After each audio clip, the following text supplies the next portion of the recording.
We would like to remind the audience members.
Class of 2024 of the Ateneo de Manila University School of Law.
ladies and gentlemen, the administrators and faculty members of the Ateneo de Manila University School of Law.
Please all rise.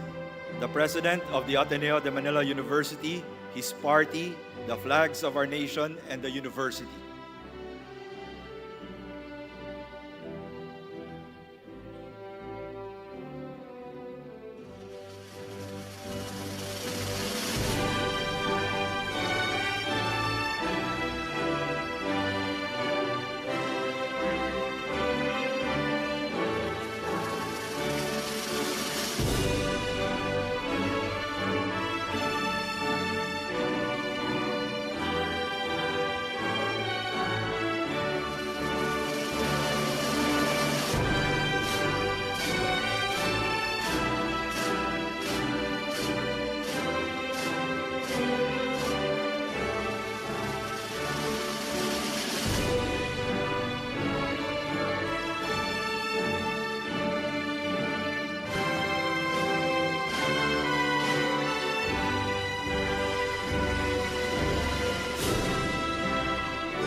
The national anthem will be led by Joyce Maurice T. Refrea.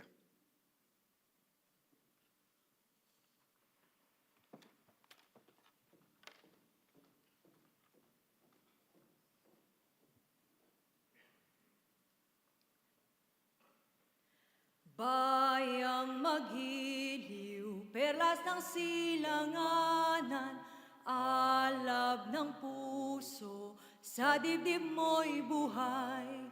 Lupang hinirang, duyan ka ng magiting, sa manlulupig, di ka pasisiil, sa dagat at bundok, sa simoy at sa langit mong bughaw, may dilagang tula at awit sa paglayang minamahal.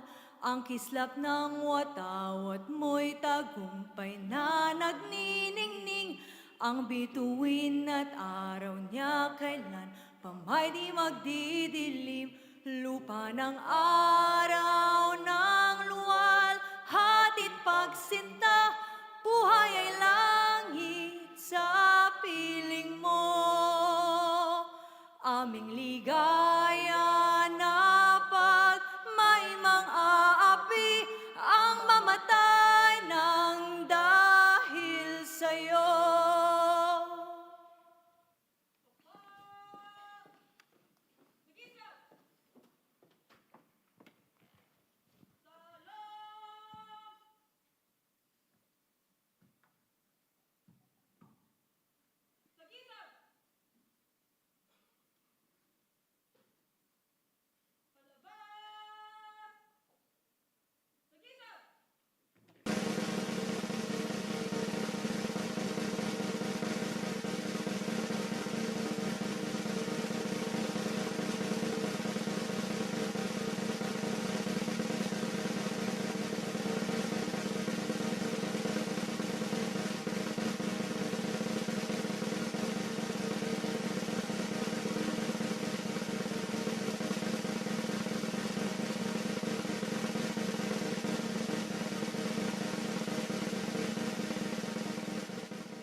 Please remain standing for the invocation to be led by Kim Patrice B. Campanilla and Jude Francis S. Rebosa.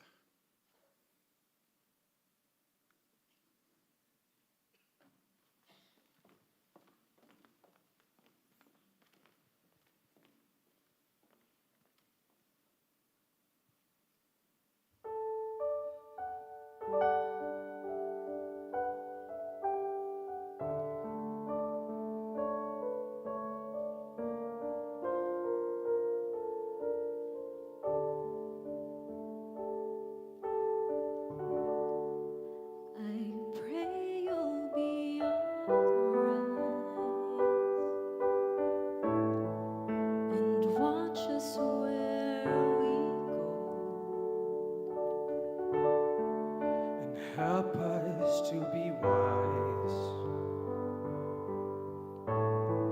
in times when we don't know.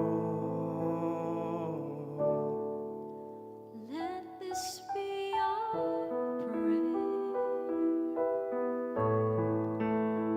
when we lose our way.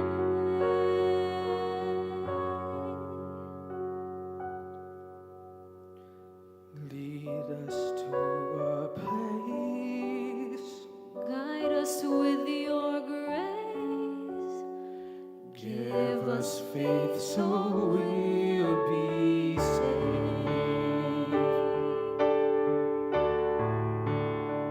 Sogniamo un mondo senza più violenza, un mondo di giustizia, di speranza.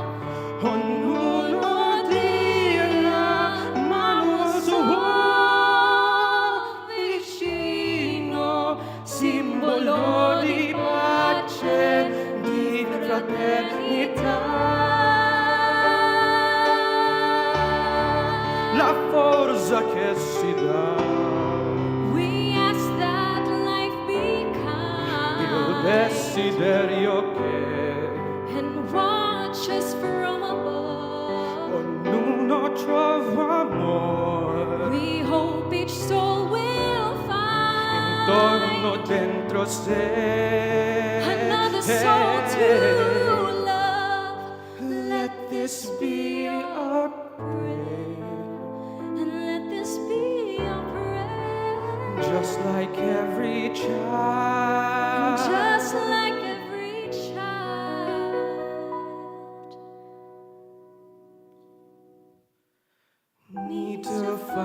a place. Guide us with your grace.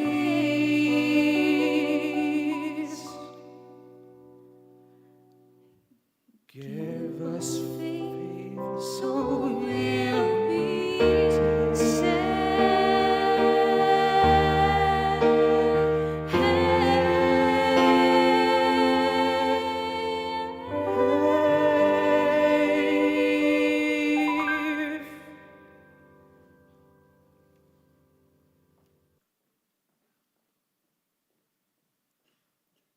Please be seated as Dr. Zenon R. Alfonso, Officer in Charge of the Office of the Vice President for Higher Education of the Ateneo de Manila University, formally opens these commencement exercises.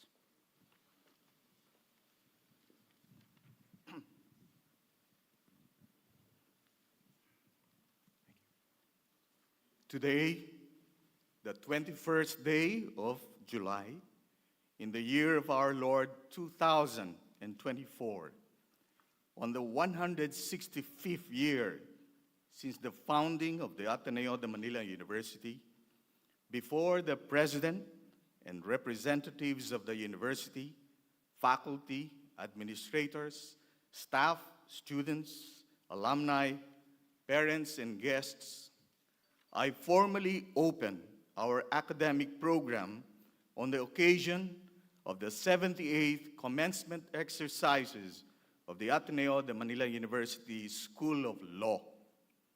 The 78th commencement exercises of the Ateneo de Manila University School of Law will now begin.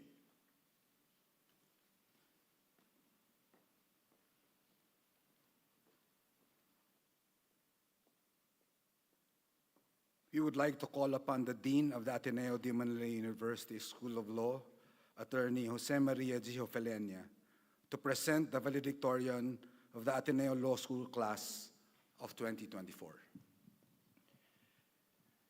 The valedictorian of class 2024 is Christian Lawrence Cruz Go. I would like to ask Christian Lawrence Cruz Go to come up and deliver his valedictory.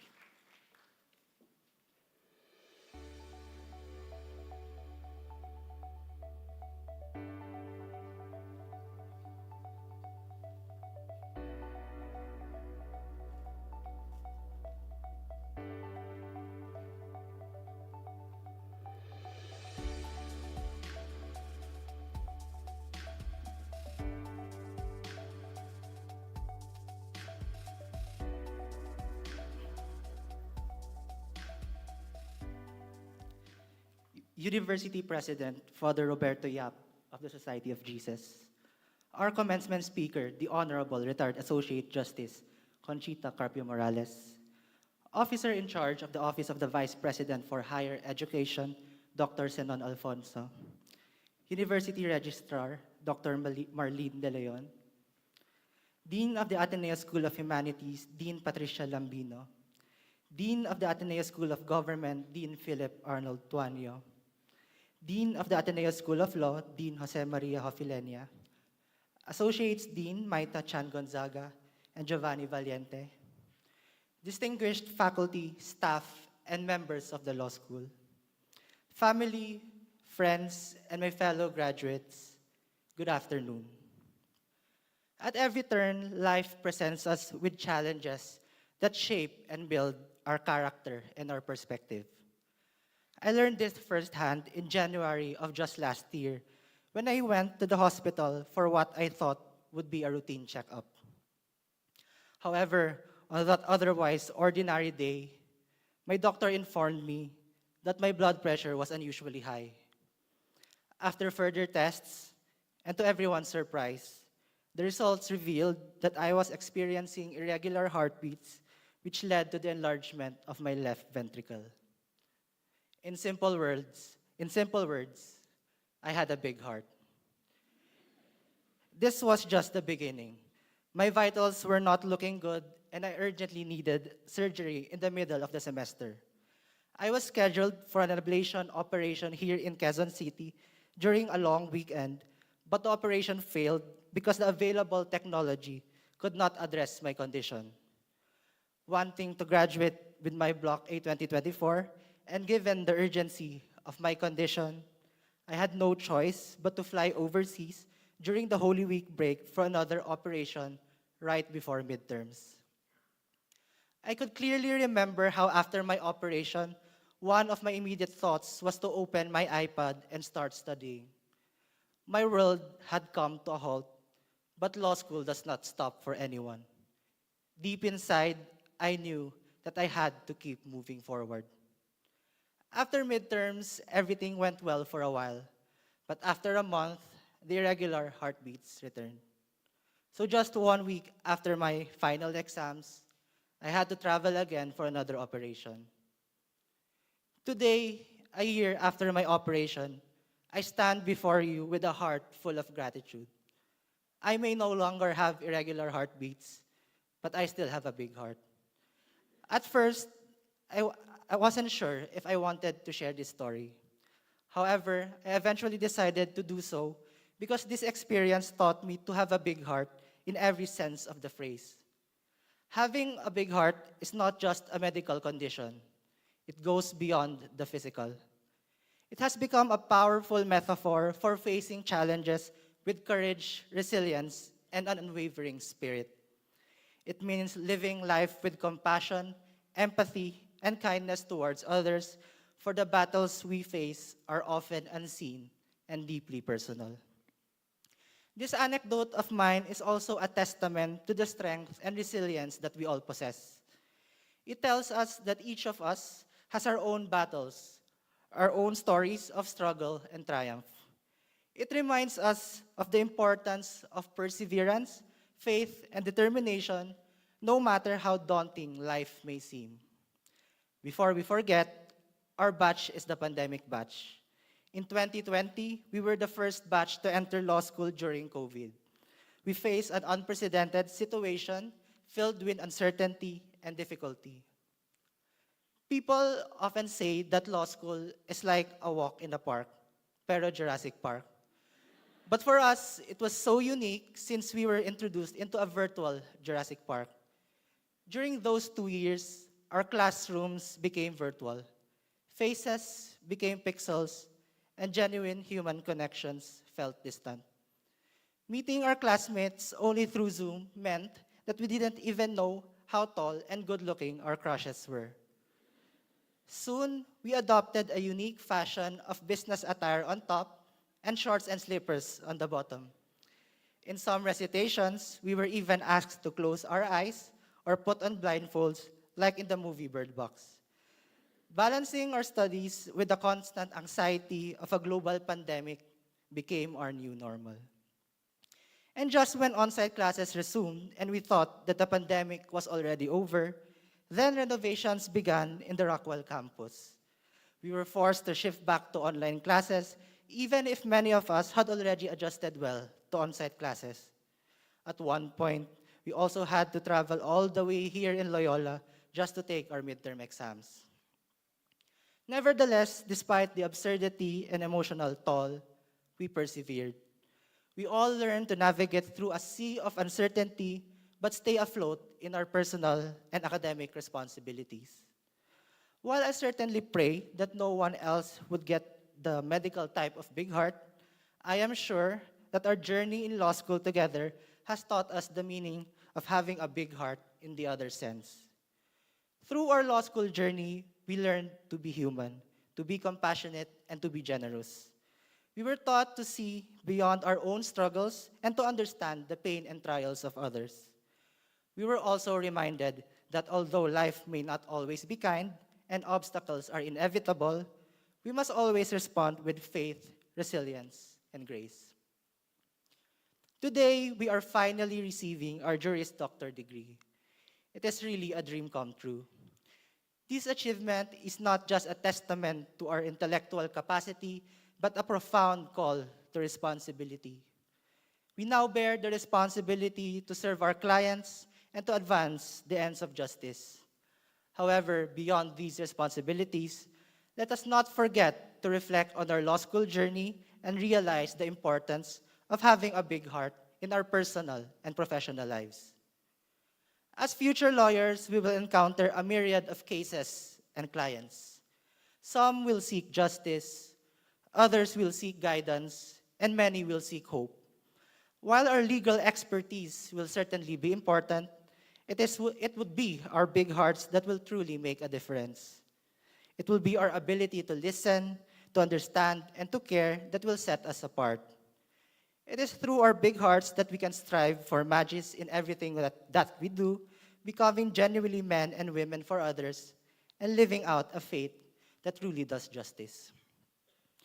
Last but not the least, having a big heart also helps us to find gratitude in all things. As Dr. Jose Rizal would put it, it helps us remember and honor where we came from. Lumingon sa pinanggalingan. Yes, we are here today because of our dedication and hard work. But we are only here today thanks to the support of everyone who was there for us along the way. To God, thank you for bringing us to this special day. We have constantly prayed for this moment, and it is through your guidance and grace that we have overcome every challenge. To the dedicated professors of the law school, thank you for your unfailing devotion to forming the future great lawyers of this nation. We look forward to the day when you can proudly say that you were once our professors and that we were once your students. To the wonderful staff and personnel of the law school, kuyas and ates, maraming salamat po. Your hard work behind the scenes ensured that the school ran smoothly and we had all the resources we needed to succeed. To our families and friends, thank you for being our bedrock. You stood by us and for us every single day. You understood the demands of law school and patiently adjusted along with us. Your belief in us, even when we doubted ourselves, gave us the strength to continue. As we stand here now in our togas, we owe this day to your unconditional love and support. You are the reason why we strive so hard to reach our dreams, and we hope that we made you all proud. Thank you, thank you, thank you for being our source and strength and for believing in us in every step of the way. We love you and we share this achievement with you. To our peers and classmates, thank you for the friendship that made the daily grind of this so-called Jurassic Park memorable, worthwhile, and somehow even enjoyable. Whether it was sharing notes and digests, studying or drinking sessions, or simply lending a shoulder to cry on after a bad recit or exam, you made all the difference. As we leave this building later, this may even be the last time that we would see each other as a complete group. But always remember that the bonds that we have formed will always last a lifetime. As they say, this is not goodbye, but rather, see you soon. My fellow graduates, law school was only the beginning. The road ahead will certainly have its own challenges. We have a bigger responsibility out there, and there will be times that we would need to make difficult decisions. Whatever lies ahead, the world awaits our contributions. As I end, let us always remember that in a world that can often seem heartless, let us be those lawyers who continue to follow our big hearts. With our hearts full of gratitude, resilience, dedication, and kindness, we will not only be exceptional Ateneo lawyers, but also compassionate and grateful human beings who will uplift everyone around us. Thank you, and congratulations to us, class of 2024.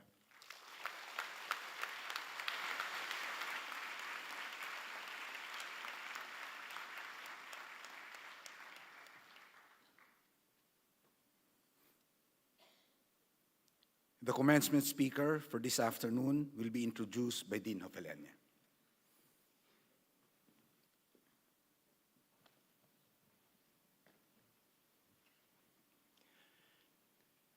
Allow me to commence this introduction by noting that there is a popular best-selling self-help book entitled The 7 Habits of Highly Effective People, authored by an American educator, Stephen Richards Covey, who posits that among the habits that should be adopted by those who wish to be effective in that which they commit to is to begin with the end in mind.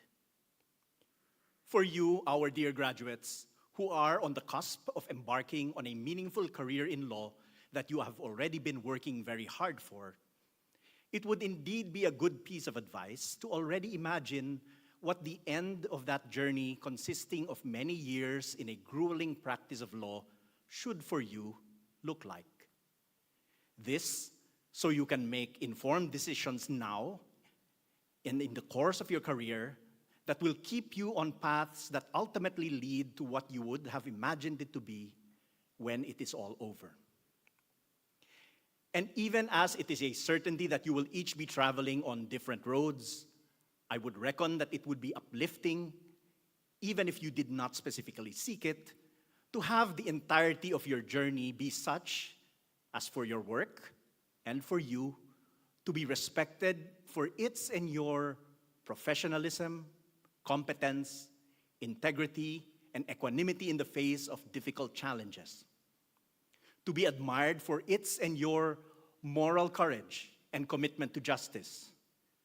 To be renowned for its and your incorruptibility, diligence, vision and leadership, and the highest ethical standards. And thus for you, your work, and your consequence to be deservedly prized as quintessentially good. If that matches with how you ultimately wish for you and the sum total of your future long career in the law to be acknowledged, our commencement speaker, who, as the recipient of the distinguished Ramon Magsaysay Award in 2016, merited those exact same accolades from the Ramon Magsaysay Award Foundation, would be exemplifying of what your end in mind could look like. Our speaker for this year's commencement exercises for the Ateneo de Manila University School of Law's class of 2024 is retired Supreme Court Associate Justice and former Ombudsman, the Honorable Conchita Claudio Carpio Morales.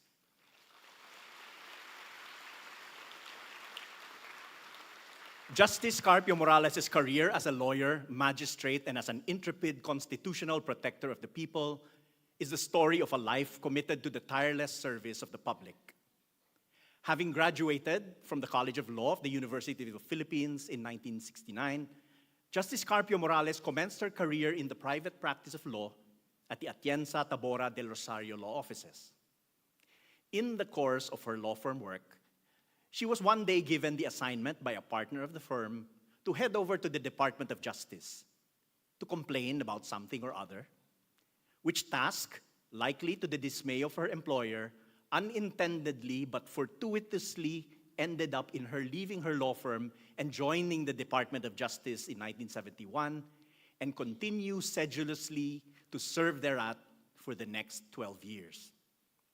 It was in 1983 when she molted her government lawyer membrane to don the robes of a magistrate as a regional trial court judge, eventually as executive judge, up to 1994.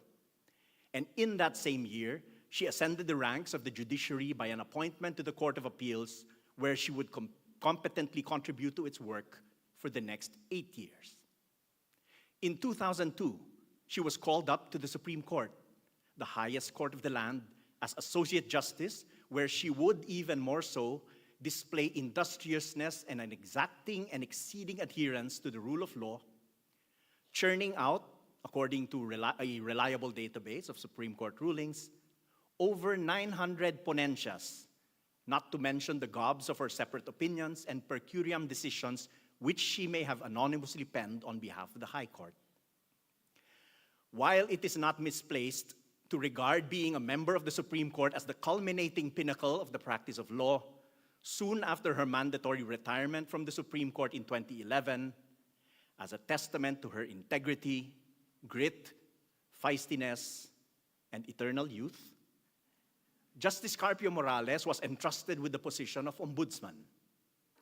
Instead of opting to recede into the comforts that a Supreme Court retirement pension can bring after an illustrious career, she chose freely to plunge into the very, very murky thick of things by accepting a job that stares corruption in the face. By the time she completed her 7-year term as ombudsman, counting from 1971, when she started with the Department of Justice, 47 years of uninterrupted, fearless, and steadfast service to us, the public, had passed. 47 years during which she was indeed quintessentially good. Graduates, as you begin with the end in mind, have Justice Carpio Morales in mind. Ladies and gentlemen, our commencement speaker, the Honorable Conchita Claudio Carpio Morales.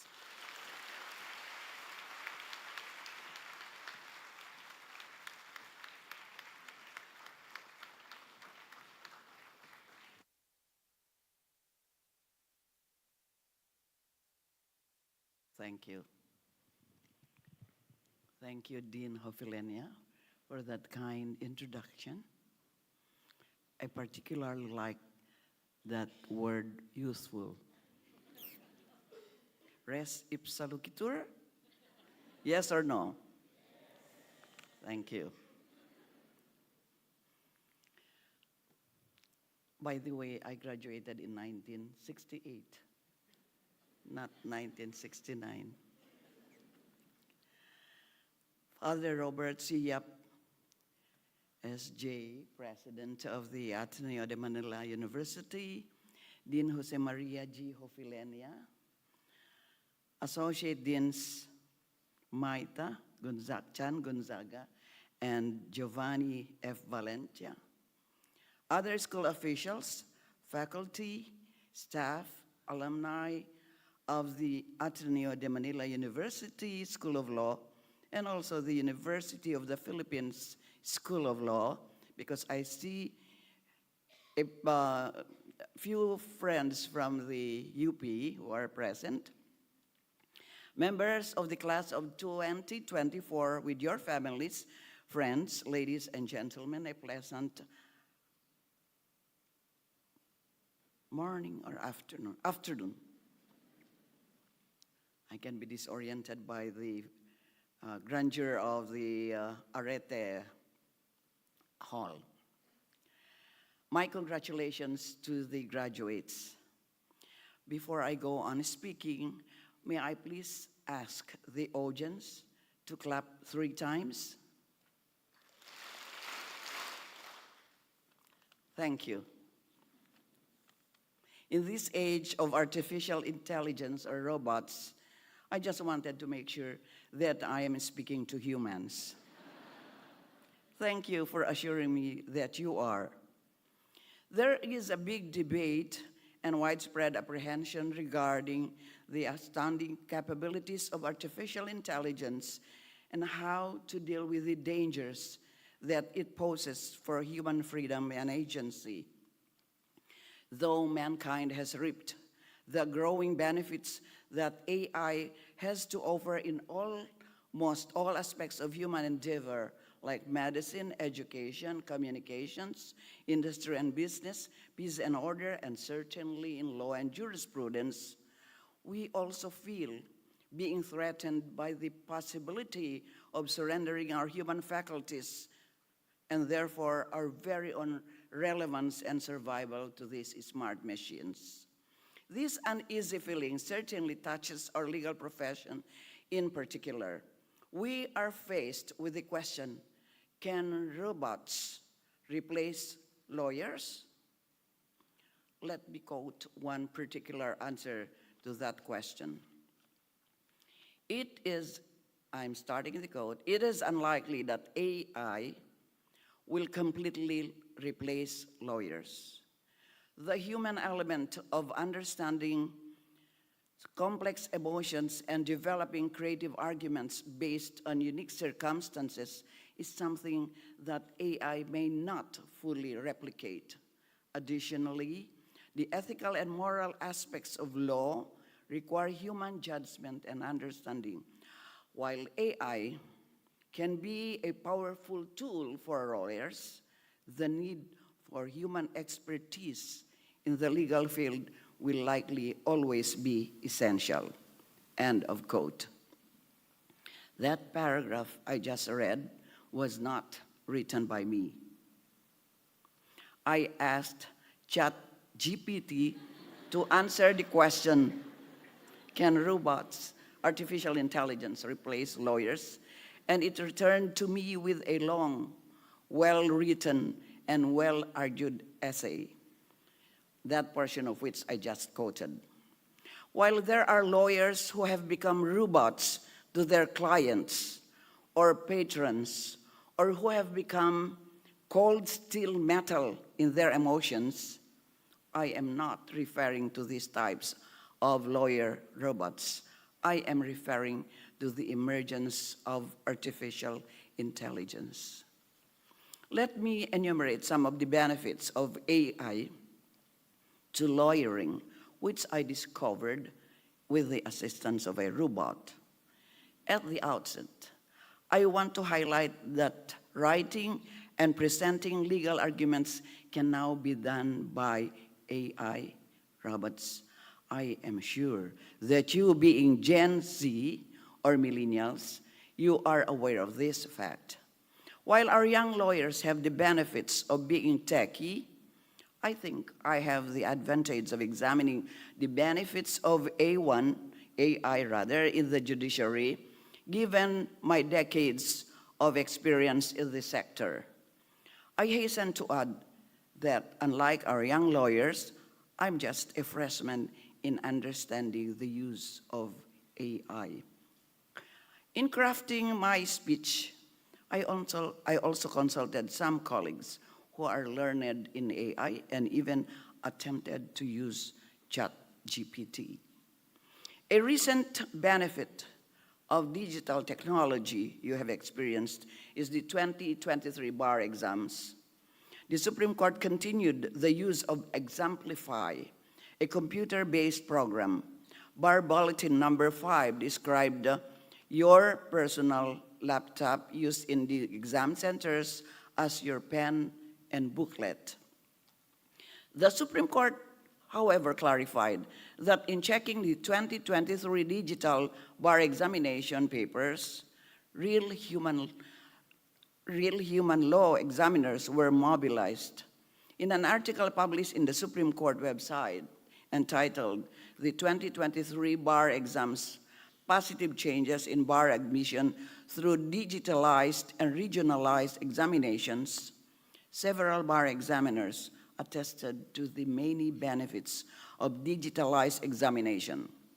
First-time bar examiner and 2012 bar top-notcher from the Ateneo Law School underscored that it removes the factor of handwriting. Handwriting has always been a difficult part of checking, and with things digitalized, those with not so neat handwriting are given a chance to show off their legal knowledge in a more legible manner. Back to the benefits of AI. AI can write. Some lawyers simply cannot. Period. My long years in the judiciary and even as ombudsman have been exposing me to difficult experiences of editing and rewriting as I was on my way to this school. When I was still in the public service, I spent my weekends editing or writing documents or rewriting documents, ensuring legal consistency, logic, and grammar. Lesson here is that lawyers, old and young alike, should now adopt new writing and editing technology tools to be better understood. There is this old adage which says, write to express, not to impress. That should remain one of our golden rules. Artificial intelligence can analyze large volumes of legal documents in seconds. It can identify relevant information, consistencies, and discover patterns that might be missed by humans. I was informed that A1-powered tools that can conduct legal research more efficiently than humans, finding relevant legal cases, jurisprudence, and past decisions in a fraction of a time, A1 therefore can significantly reduce the time required for such tasks as legal research, document review, and case analysis. This can lead to faster case resolutions and reduced costs for clients. Eventually, this can help address the perpetual problem of court congestion. I thus fully support the initiatives of Supreme Court Chief Justice Alexander G. Esmundo to pursue digital transformation, including the use of AI. The Court's Strategic Plan for Judicial Innovations 2022 to 2027 serves as the judiciary's blueprint for digital transformation, which aims to improve court efficiency and access to justice. The Chief Justice has included AI for court operations in the technological advancements that the court has adopted. In particular, he mentioned the use of AI algorithms in determining criminal sentence, considering issues of transparency, accountability, and fairness, as well as the utilization of AI tools for legal research, algorithmic accountability, and the legality and authenticity of AI-generated content. I can go on and on in enumerating the benefits of AI, but I'm sure you can simply click your mouse to discover the other benefits through your legal chatbots. While the above arguments highlight the potential benefits of AI in the legal profession, it is important to recognize that it is not without limitations. Ethical considerations, the need for human judgment in complex cases, and the importance of empathy and understanding in the legal practice are significant factors that it currently cannot fully replicate. No less than His Holiness Pope Francis, during his address to the G7 session on artificial intelligence last June 14, 2024, underscored the limitations of depending on AI, I can't seem to pronounce this properly, in making legal decisions. He cited, as an example, its use to help judges in deciding whether to grant home confinement to inmates serving prison sentences. So allow me to quote Pope Francis' case study, and I quote, "Artificial intelligence is asked to predict the likelihood of a prisoner committing the same crimes again. It's not based on predetermined categories, thus allowing artificial intelligence to have access to categories of data relating to the prisoner's private life. The use of such methodology, which sometimes risks de facto delegating a machine the last word concerning a person's future, may simply incorporate prejudices inherent in the categories of data used by artificial intelligence." Pope Francis laments AI's decision-making process using hard, inflexible data, in contrast to the nature of human beings which are always developing and are capable of surprising us by their actions. This is something that a machine cannot take into account. End of quote. While the judiciary grapples with the challenges in developing rules related to the use of AI, it is important to be reminded of ethical issues lawyers face in the use of AI, which should be simultaneously addressed. Algorithms can inherit biases from access data, leading to unfair outcomes for certain groups or individuals, including wider discrimination, inequality, exclusion, and social or economic divides.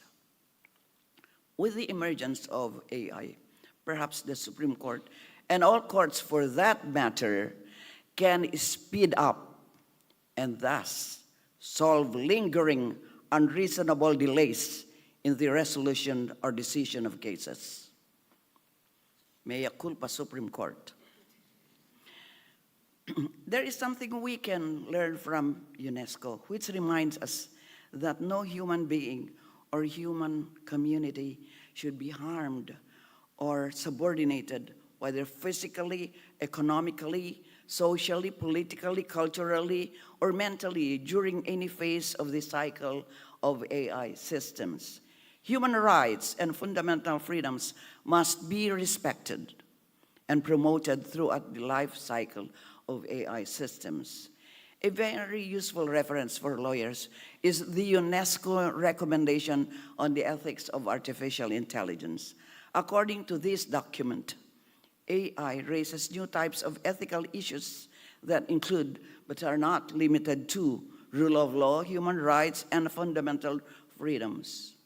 The recommendation offers principles, for example, fairness, non-discrimination, data privacy and protection, and areas of policy action.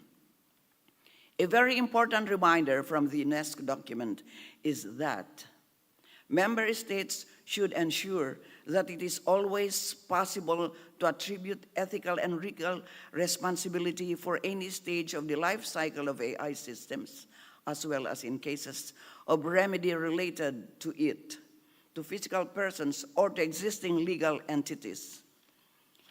It further states that all AI system can never replicate ultimate human responsibility and accountability, as they rule life and death decisions should not be ceded to AI systems. Perhaps it's worth recalling my advice to graduates of a university in Cebu years back. While robots and artificial intelligence are now possibly replacing humans, we are experiencing grim challenges to our humanity today. Culture of conflict and violence, culture of death, insensitivity to human rights violations, intolerance to others because of differences in ethnicity, religion, gender preference, and political identity, among other things. In response to this culture of dehumanization, I challenged the Cebu University, along with its graduates, to be at the forefront of restoring humanism. In our world, but especially in our country, humanism calls for a more values-focused legal education with renewed attention to the human element in the law, the human beingness of the professors, students, and clients. Humanism in law means the Lady Justice may be blindfolded, but will never be blind from inhuman situation, that is, poverty, inequality, and gender and racial bias. The concept matches Ateneo de Manila University's core values of 7 C's: competence, conscience, character, compassion, community, culture, and Christ-centeredness. This is where your training at the Ateneo de Manila School of Law comes in.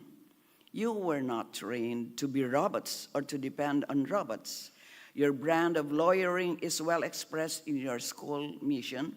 To quote, "The mission of the Ateneo Law School is to form graduates who are academically excellent and competent, spiritually developed, socially involved, culturally rooted, and globally connected." The future of AI in law is likely to involve a combination of automation and human expertise and experience rather than complete replacement. Human-centered AI in legal theory and practice is not the same as AI-centered law. The differences are obvious. The differences must be understood. Artificial intelligence aside, please allow me to remind you, graduates, on 2 things. 1, to be loyal to the rule of law, and 2, to always clad yourselves with humility and compassion. I am reminded of the story of a young lawyer who was in his office when his secretary informed him that a visitor wanted to see him.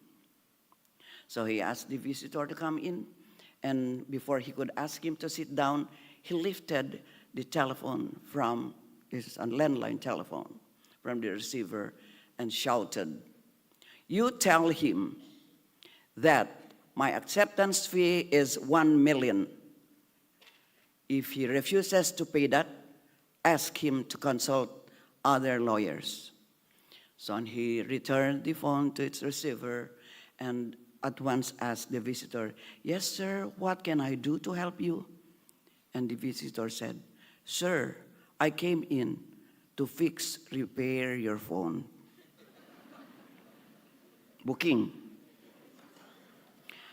I now wish the graduates all the best as you patiently extend the borders of your potential and bravely create a wave of change not only within the contours of the law profession, but also within wider area of public service. Once again, congratulations. Mabuhay ang Ateneo Law graduates. Thank you.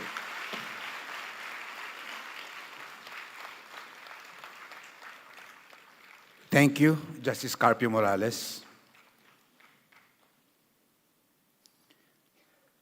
As a token of our gratitude to our commencement speaker, the President of the Ateneo de Manila University will present to the Honorable Conchita Carpio Morales a replica of the Sacred Heart statue carved by Dr. Jose Rizal. Dr. Jose Rizal carved the original image while a student in the Ateneo Municipal de Manila, where the statue remained for around 20 years. Accounts of history inform us that on the eve of his execution, while Dr. Jose Rizal was incarcerated at Fort Santiago, this Sacred Heart statue was brought to him by Jesuit priests Fathers Miguel Sadera Mata, rector of the Ateneo, and Father Luis Viza, and remained in his possession as he wrote the Ultimo Adios. The original statuette restored to the Ateneo is now in the Ateneo room of the university archives.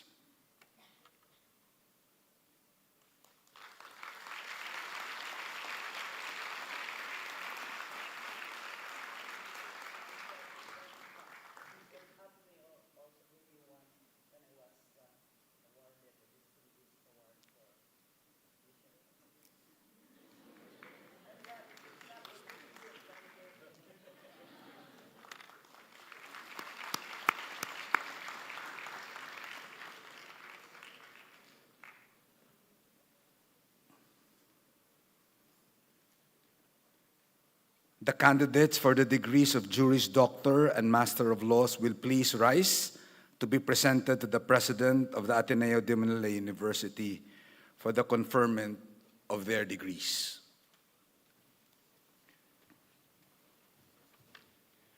Father President, I have the honor to present to you the candidates for the Juris Doctor and Master of Laws degrees. Since all the candidates for graduation here presented have fulfilled well and faithfully all the requirements of their course, we request that you accept and admit them to the Juris Doctor and Master of Laws degrees which they have merited.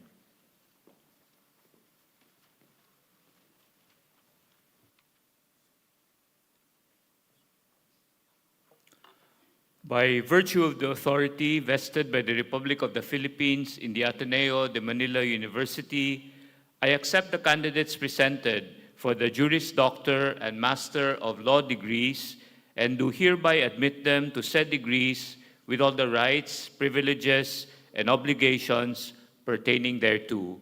Congratulations.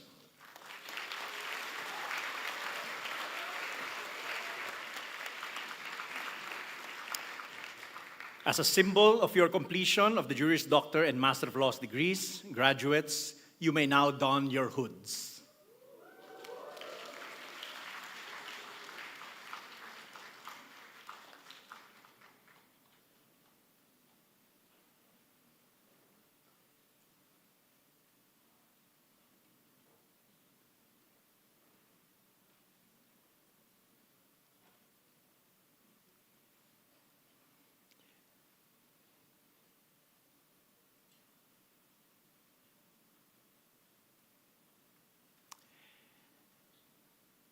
And graduates, please move your tassels from right to left.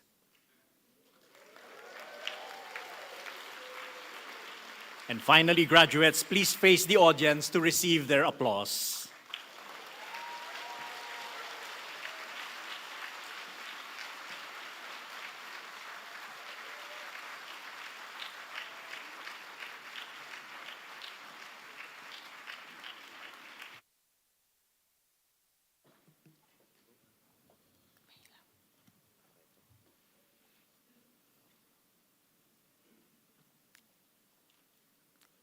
To the members of the class of 2024, I would like to ask each one of you, when called, to come forward to receive your diplomas representing your academic degrees.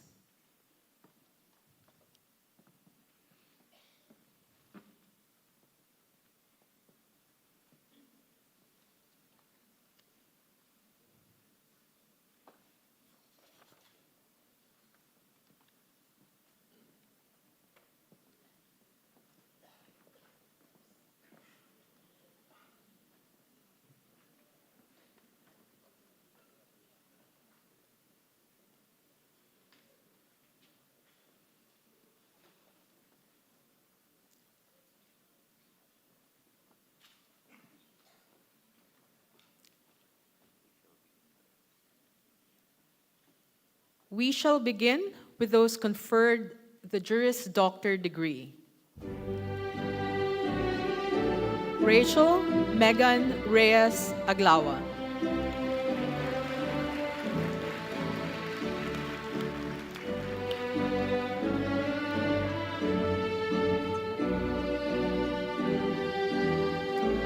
Joaquin Silverio Fernando Aizon.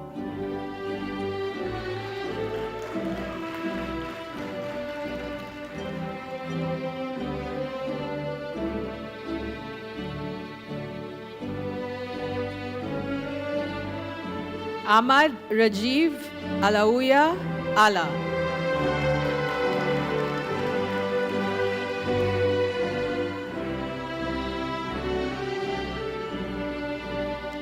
Cheryl Eve Eguia Alano.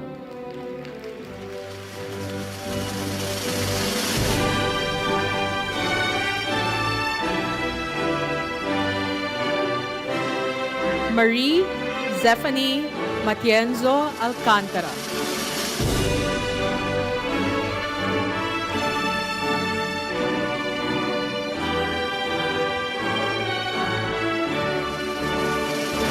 Carlo Francisco La Chica Alivia.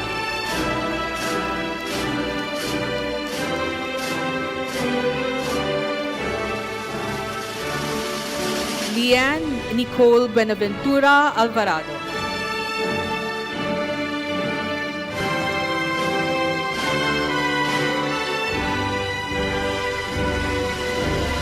Princess Andrea Salobino Alvaran.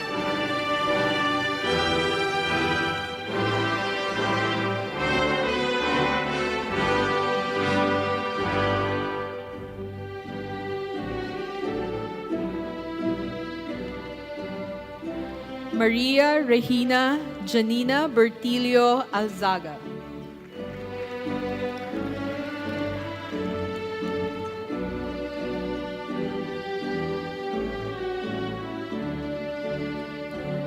L. Iris Maliwat Amaya.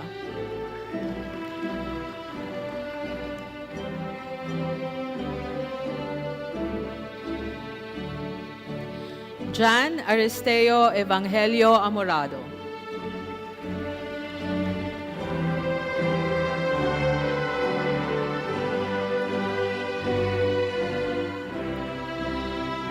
Norlene J. Molina Andaya.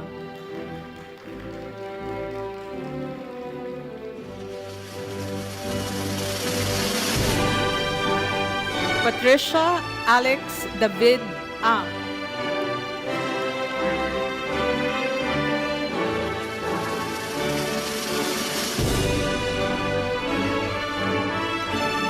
Ana Marie Grace Manuzon Antonio.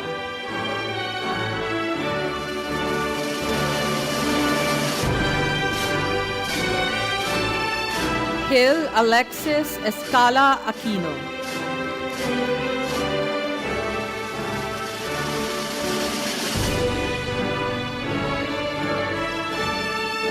Francisco Joaquin Ding Arceo.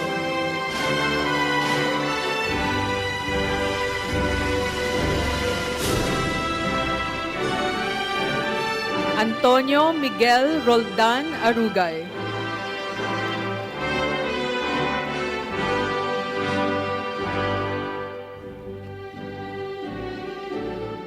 Christian Cofreros Aison.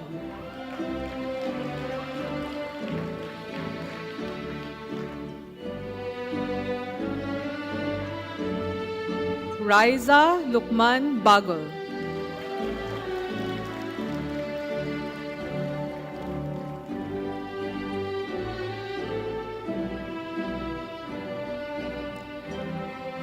Maiden Montenegro Borselango.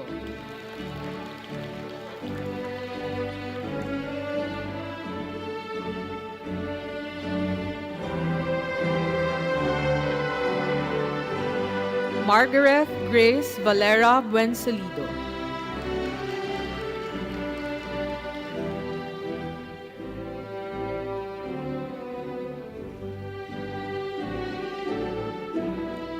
Alison Zoe Galgo Caballero.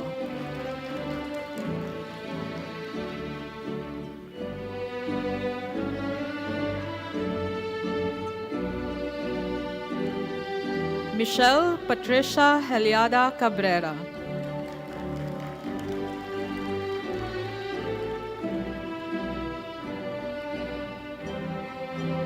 Micaela Oliva Cruzat Kagurangan.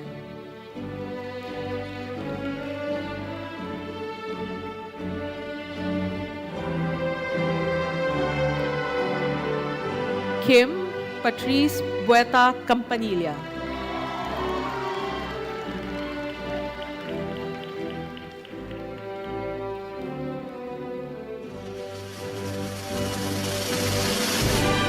Arvin Jedrick Velasco Cancino.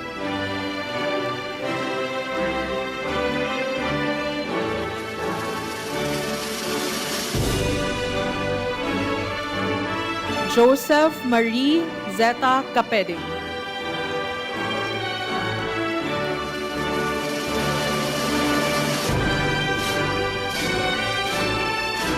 Anthony Garcia Capuyan Jr.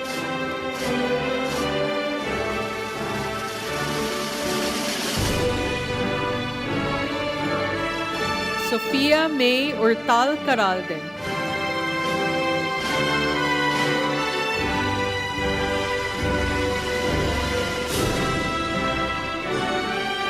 Juan Miguel Manzanero Casino.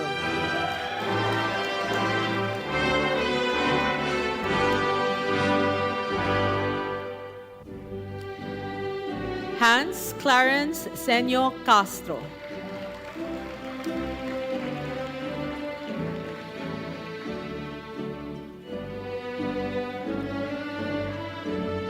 Carlo Sebastian Lagman Chua.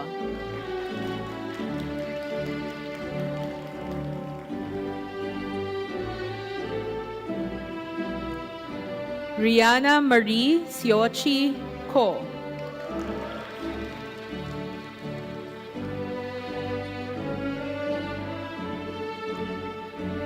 Prisha Lei Dunca Cruz.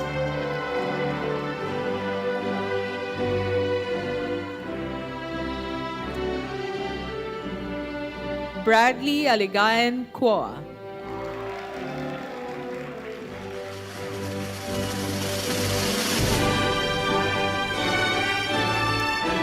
Burnett Anela Santaigilio Cuevas.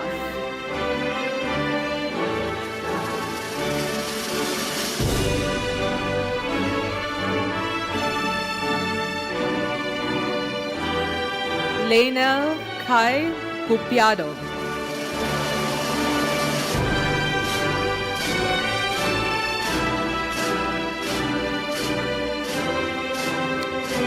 Pacifico Regala de Paz III.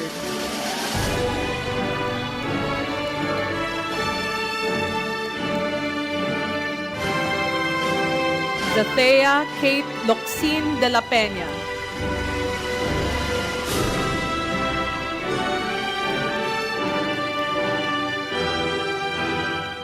Retzed Brian Perillo de Mata.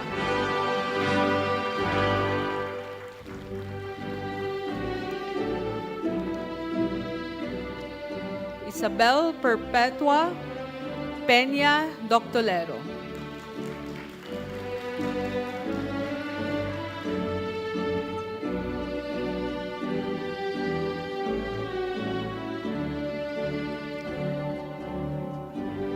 Anne Nicole Rojas Dolfo.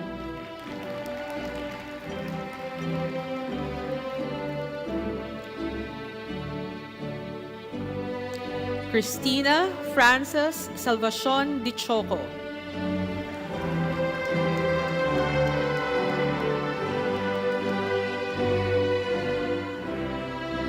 Frances Therese Ledesma Erenieta.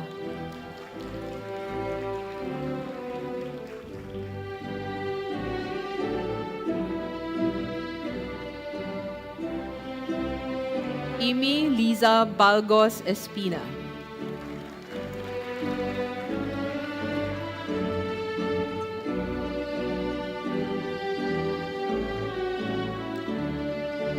Joruel Marave Espino.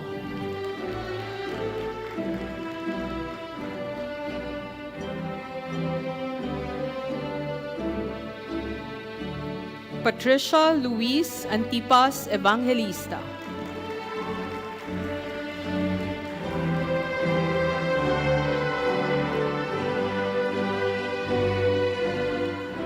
Colinea Mackin Cruz Fernandez.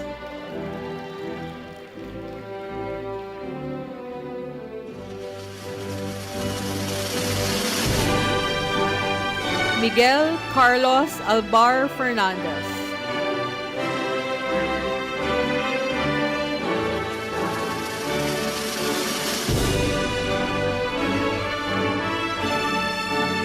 Shaula Cane Floresta.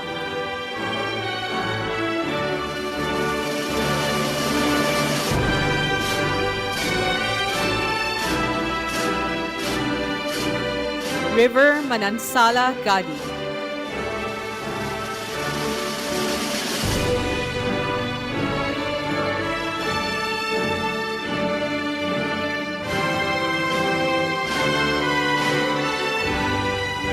Irish May Daniel Garcia.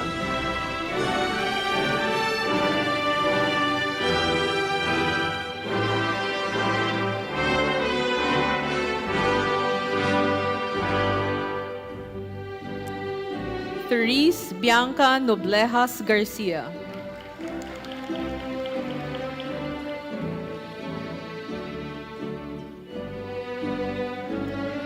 Angelo Justin Tabamo Garduce.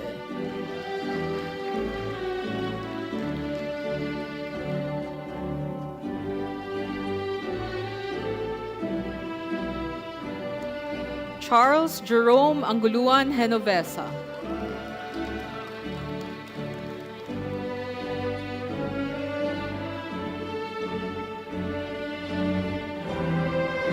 Albert Timothy Osorio Gruta.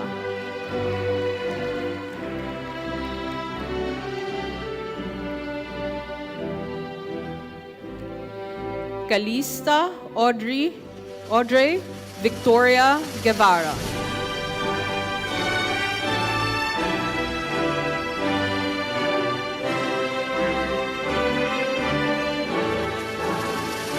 Mark Angelo Maravilla Gibone.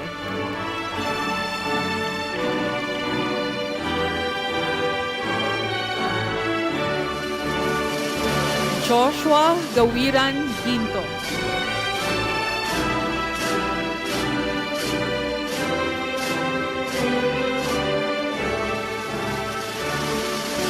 John Kyle Espina Jimenez.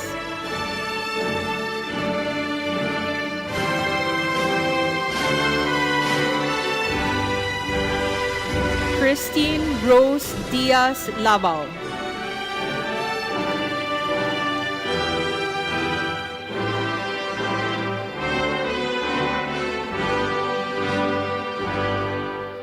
Mark Emil Justiniano Laforteza.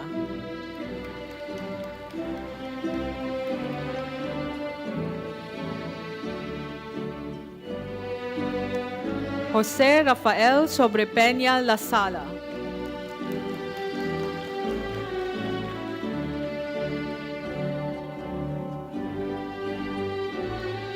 Anne Marie Carmenil Altamira Leble.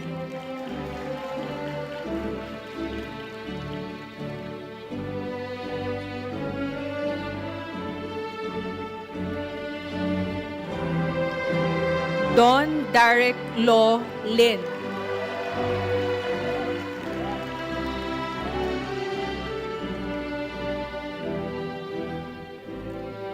Angelo Gabriel Bautista Llamas.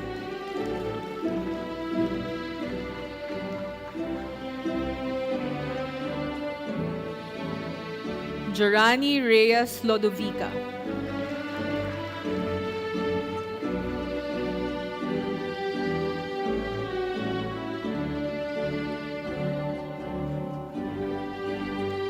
Ian Dominic II Agustin Malilin.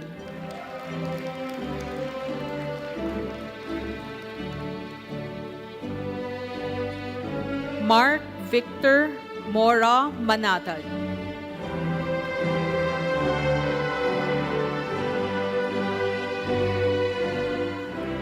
Aristeo Rafael III Tianero Marbella.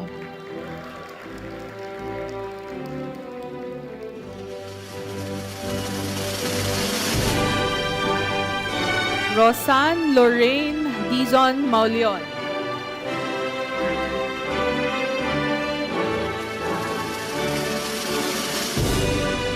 Andrea Marie Sichanco Mendoza.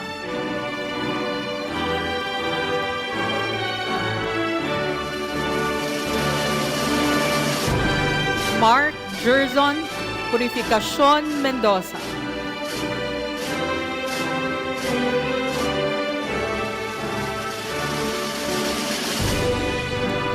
Michelle Ann Garcia Mendoza.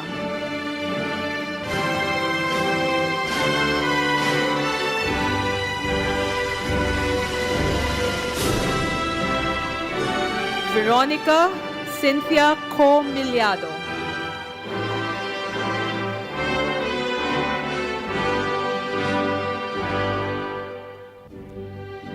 Ruth Marie Destor Morales.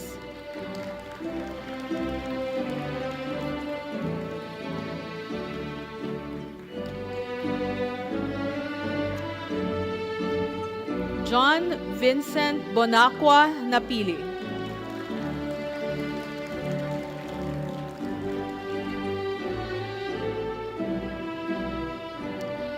Cian Gabriel Chua Nang.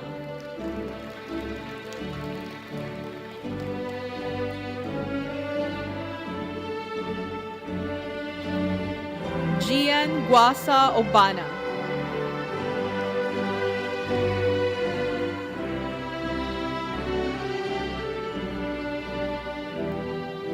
Rijeka Chavez Omoro.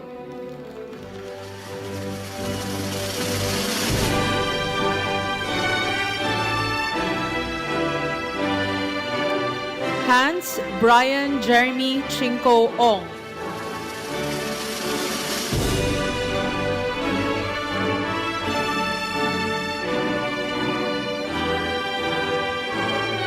Stephanie Liz Sandico Ong.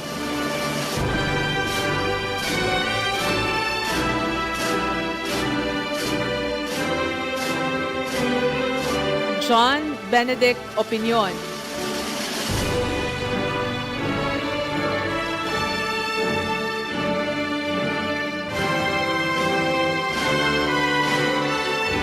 Sherminaila Sabadin Paiso.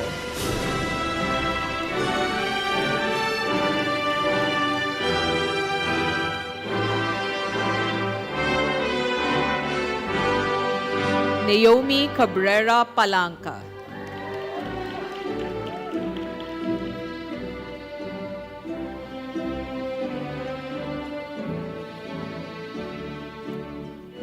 Paul Joshua Dimal Pangan.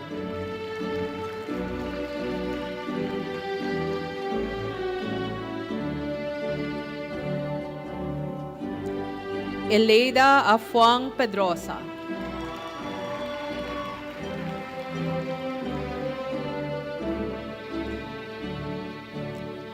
Francis Floro Perez.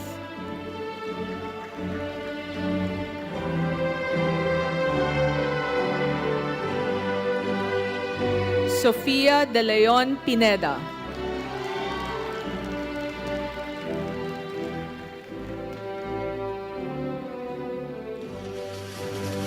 Angeli Marie Buenconsejo Pintor.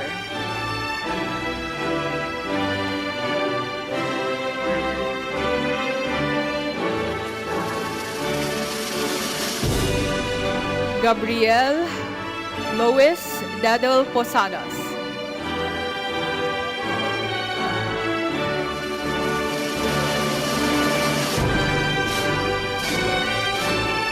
Reja Daniel Sarmiento Razon.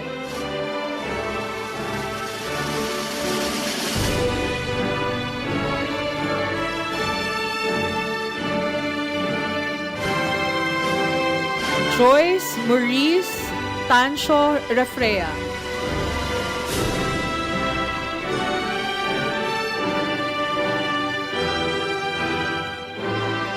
Enzo Miguel Malaca Rengel.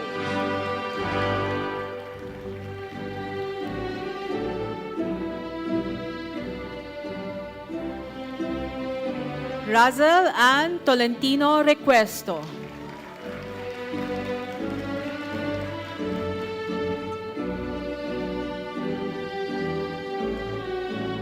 Chavi Levine Romero Reyes.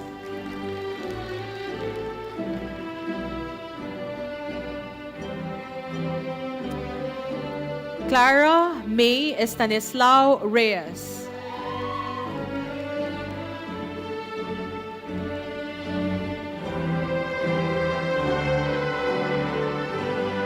Leon John Christopher Hermosa Reyes.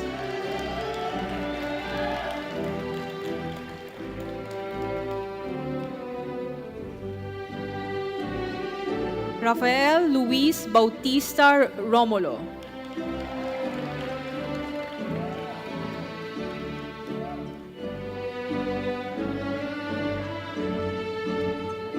Michael Brian Chua Salvador.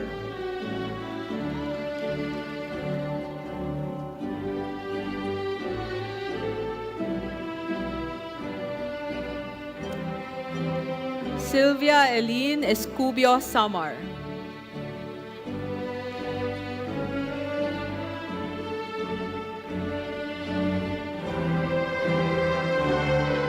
Miara Francistel Angan-Angan Sapla.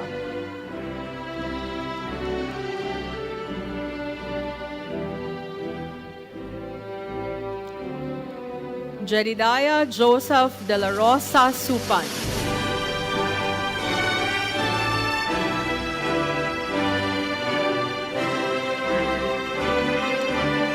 Joseph Patrick Montemayor Tan.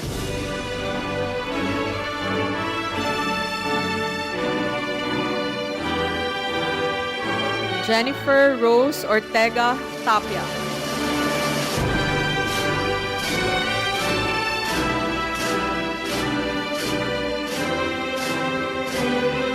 Mary Angeline Escriba Tupas.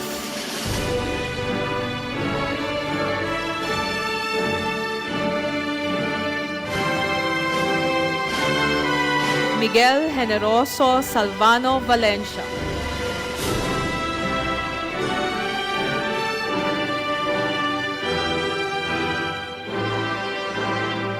Ella Beatriz Militar Vasco.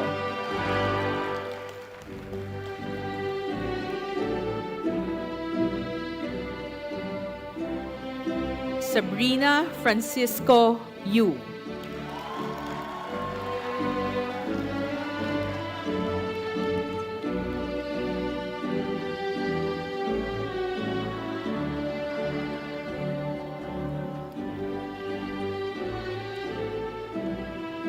Let he of the class of 2024 who has been conferred the Master of Laws degree come forward to receive his diploma. Philander Lazo Torqueza.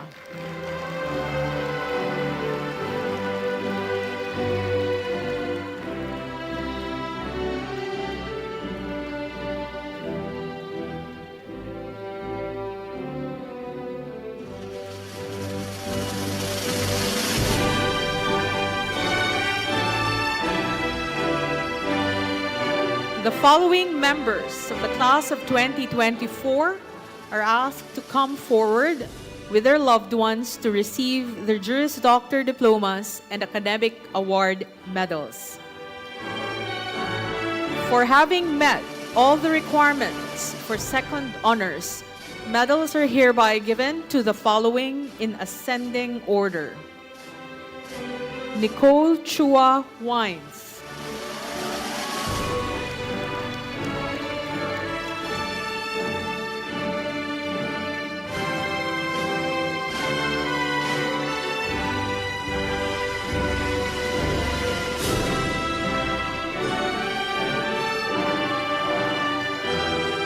Erica Therese Cañada Bulliosos.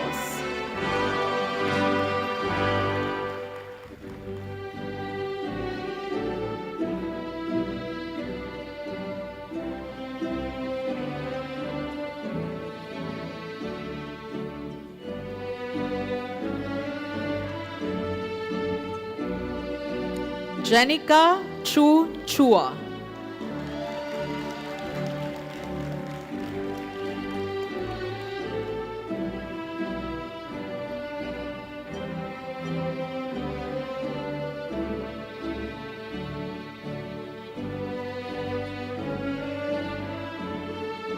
Adessa Beatriz Lopez Saulong.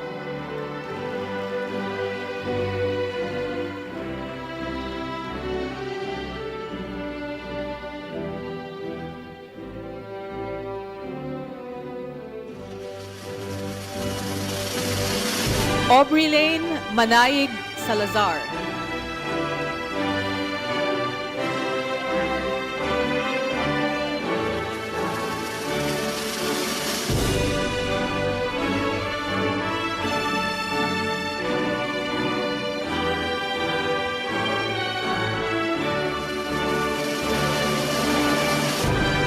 Gian Colleen Del Rosario Co.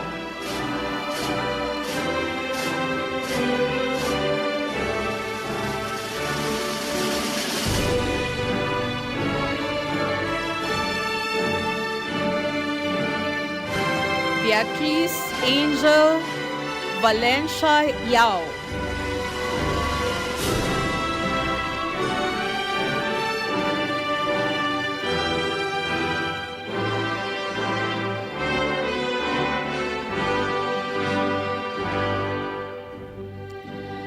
Elaine Ivan Fabregas Javier.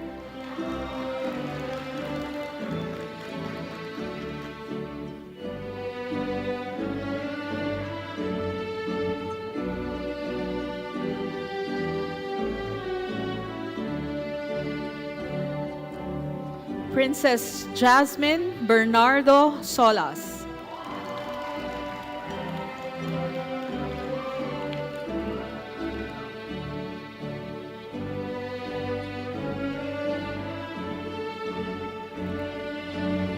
James Andrew Malonzo Espiritu.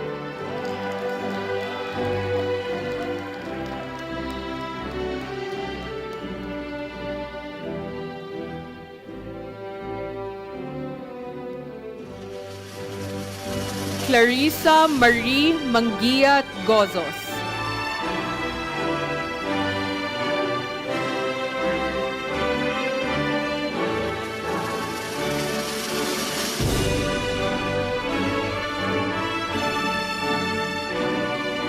Alan Julian Valera Antenor.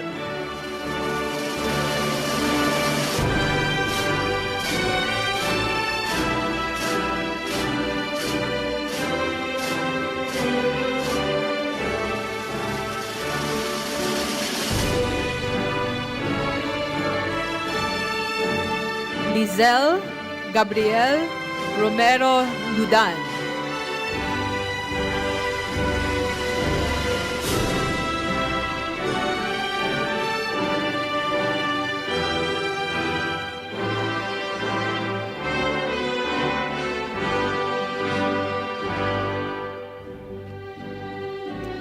Ferdinand Benedicto Santiago Acosta.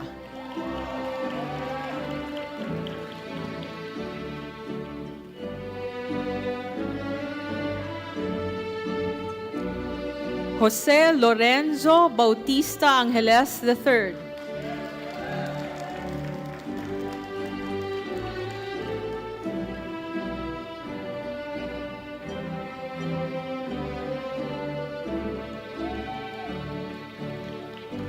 Paulo Antonio Valmonte Herpacio.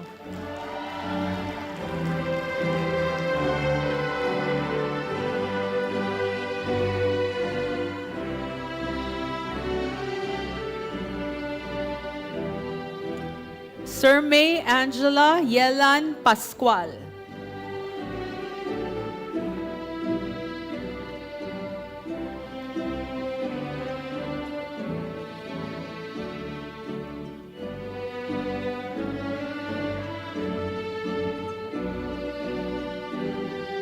Clarice Evangeline Go Choa.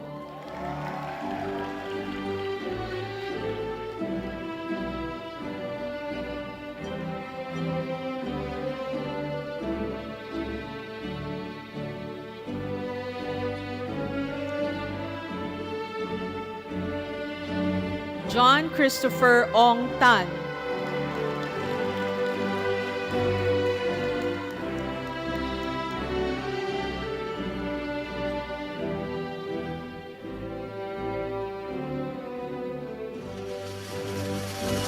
Leah Tiffany Omega Lau Hu.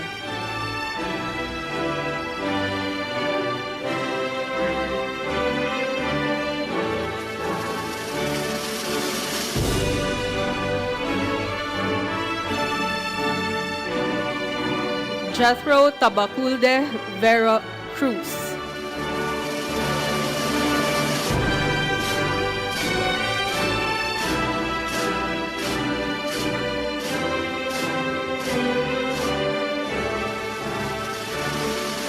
Julio Joaquin C. Martinez.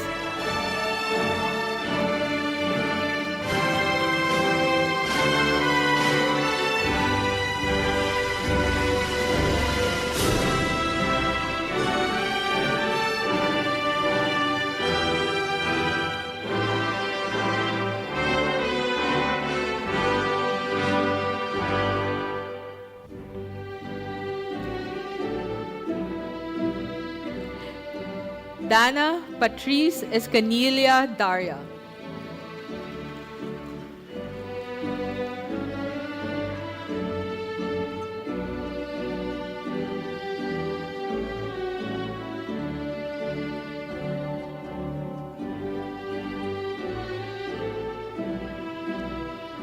Angelo Nino Salvador Pimentel.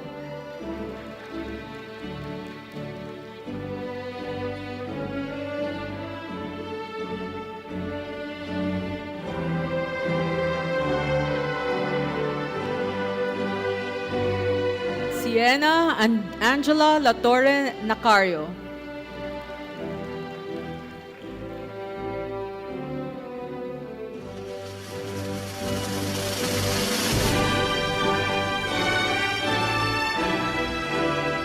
Selena Eunice Cheyenne Del Rosario Abueg.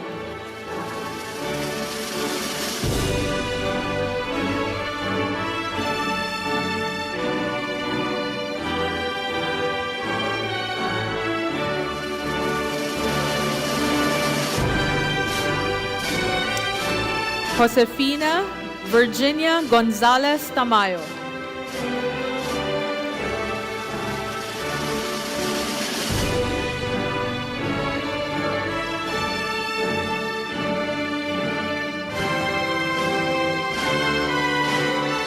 Lily Amelia Joy Mariano Lofranco.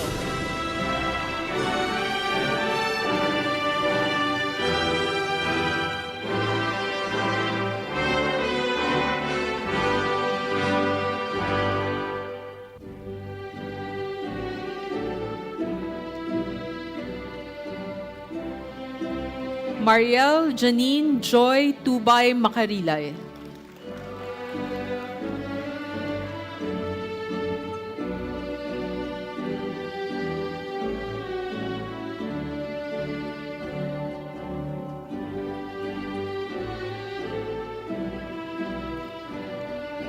Angelica Christine Mercado.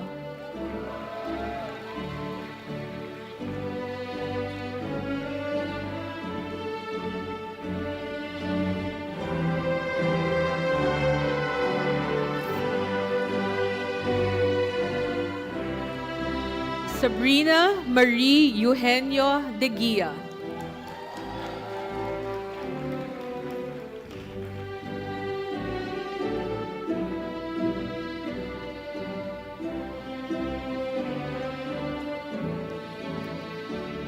Alexis Cesar Espiritu Sanchez.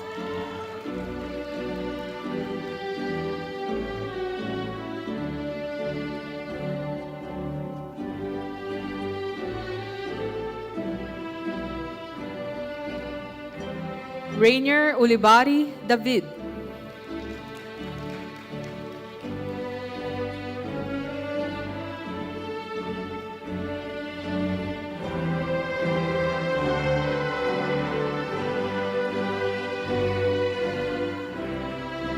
Julian Beatrice Nubla Rosario.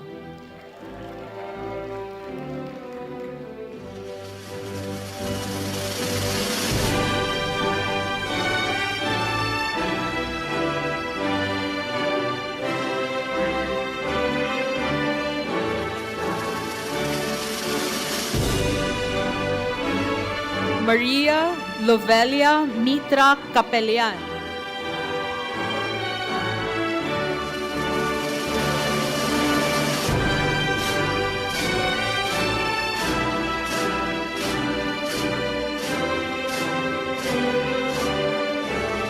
Patricia Courtney Shoko Patak.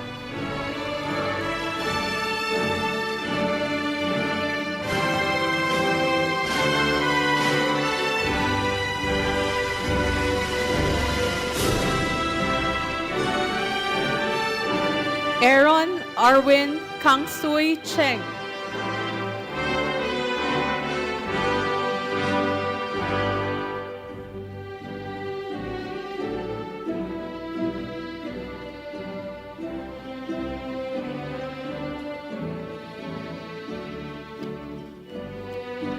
Mary Stephanie Cabrera Cruz.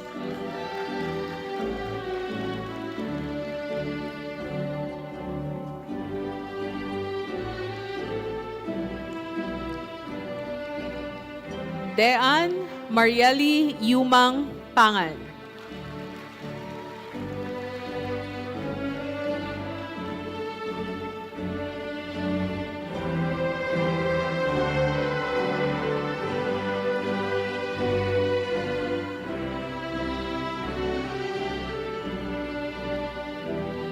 Jude Francis Sunga Rebosa.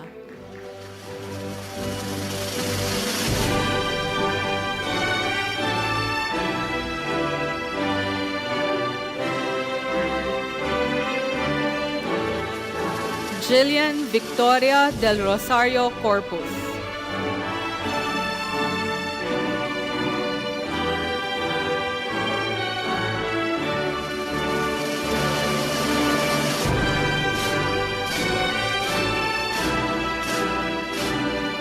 Alethea Castro Soriano.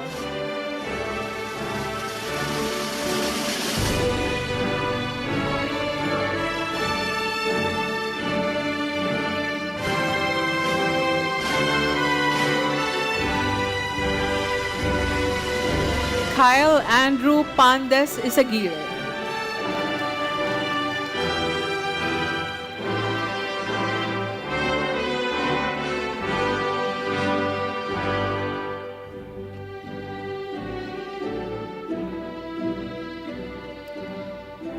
Juan Carlo Cesa Cabero.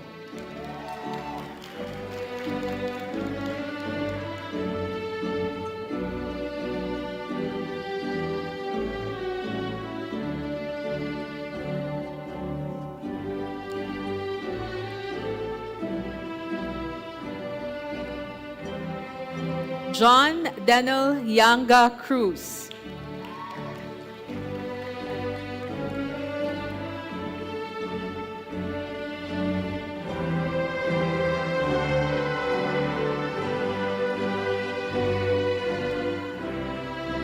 Catherine Santo Domingo Tinawin.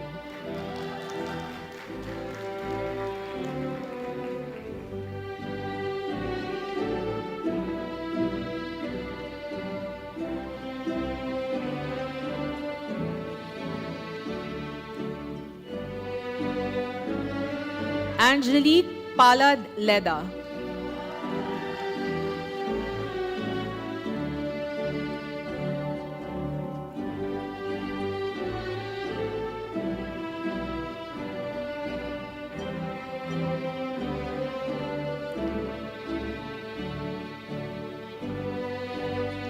Maria Cristina Santos Aniceto.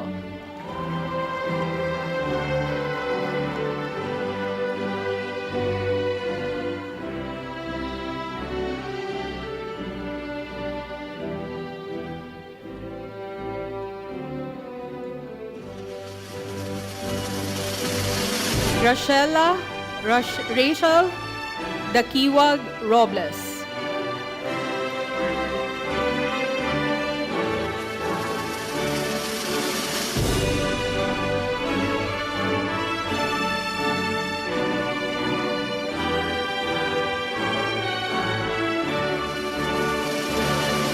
Daryl Portugal Castro.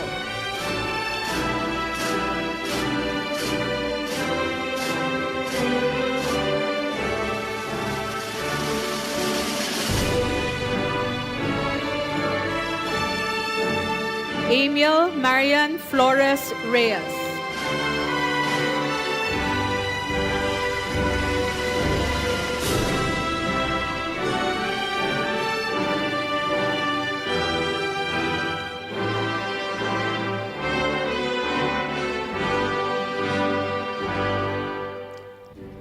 Isabel Beatriz Dave Magtanong.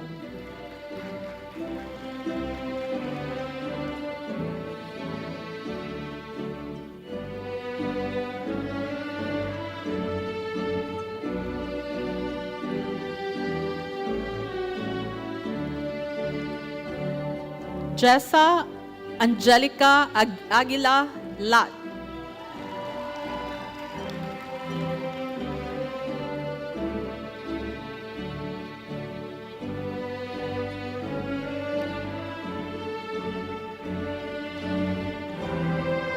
Betly Kyle Tabobo Barakias.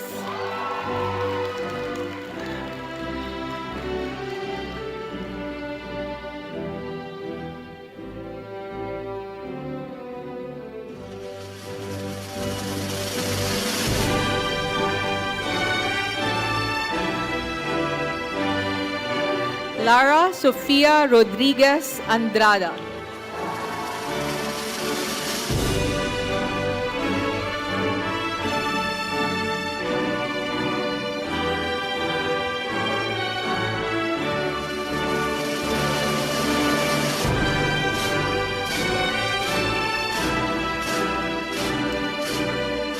Cara Patrice Rojas Rosete.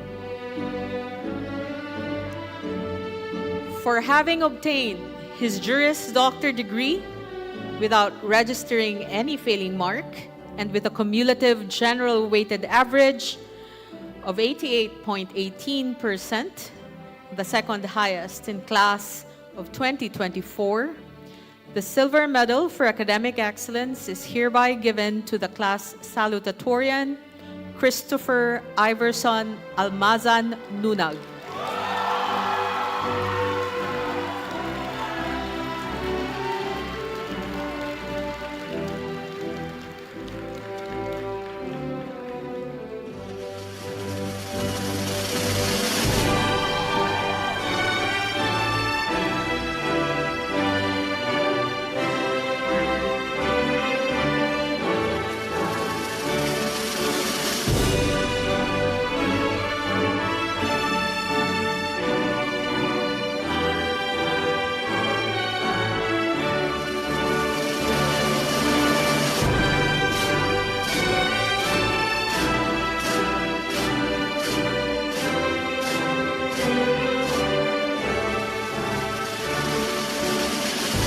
Having obtained his Juris Doctor degree without registering any failing mark and with a cumulative general weighted average of 89.13%, the highest in the class of 2024, the gold medal for academic excellence is hereby awarded to the class valedictorian Christian Lawrence Cruz Go.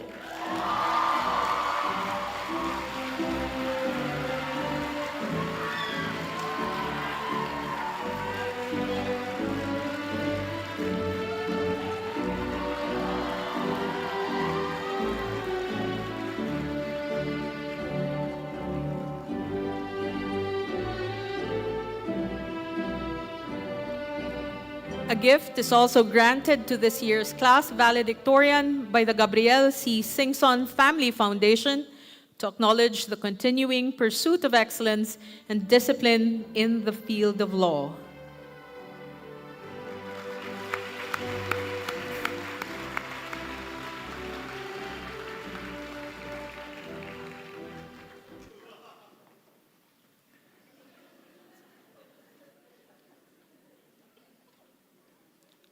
We now proceed to the presentation of the special awards for legal research and writing.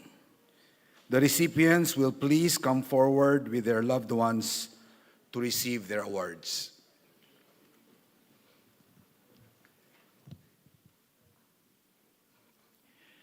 The Dean's Award is given to graduating students who have exhibited exemplary work in legal research and writing.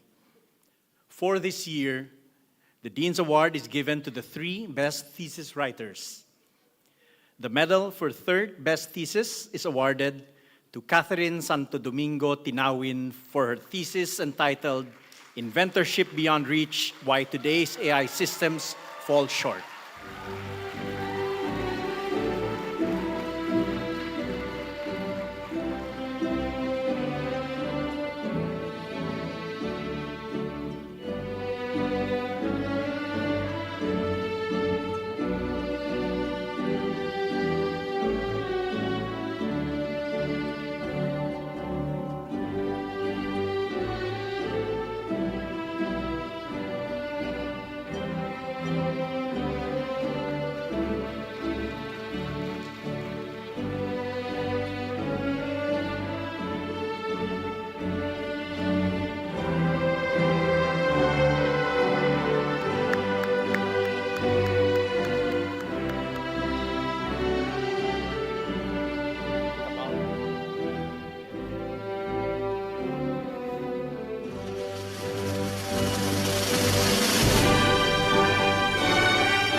The medal for 2nd best thesis is awarded to Christian Confreros Aison for his thesis entitled Substance Over Form, an analysis on the case of People versus Samus on uncounseled extrajudicial confessions.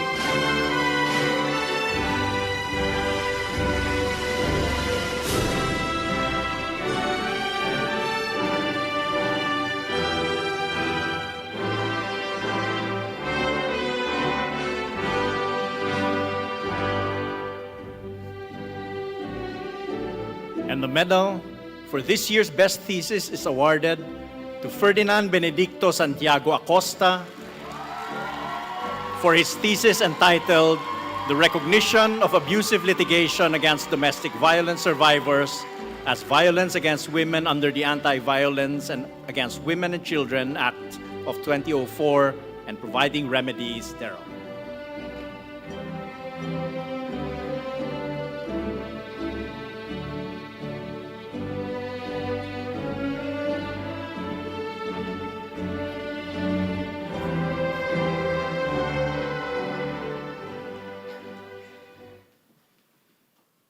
We will now proceed with the induction into the Hall of Fame for the Ateneo Law Professors of an exemplary member of the faculty of the Ateneo de Manila University School of Law, Dean Maita Chan Gonzaga, Associate Dean for Academic Affairs, will introduce the inductee.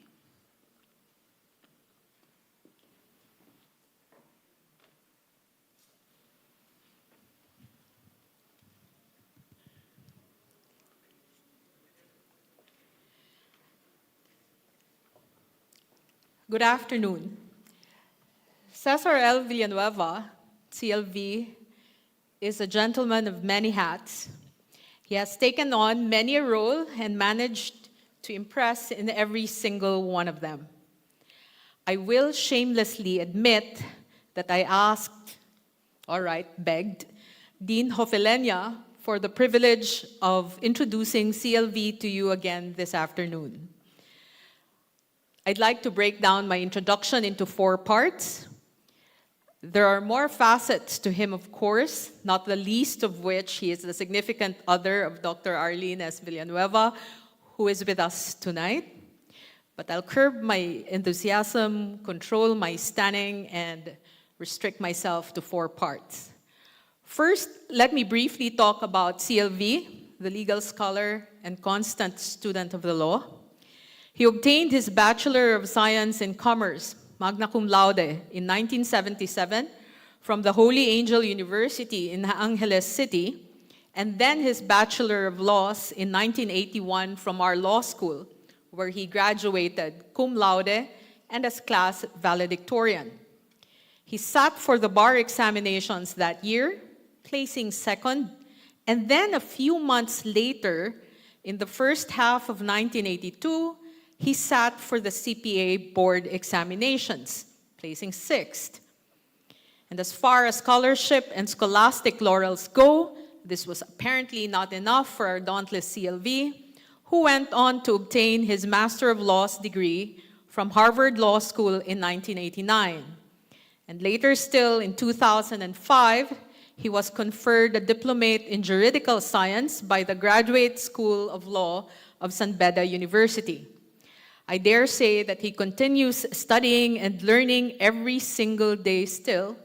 He has written many journal articles, some of which have been published in Ateneo Law Journal, the IBP Journal, Philippine Law Journal, the Lawyer's Review, and the international publication of the Center for International Legal Studies in Salzburg.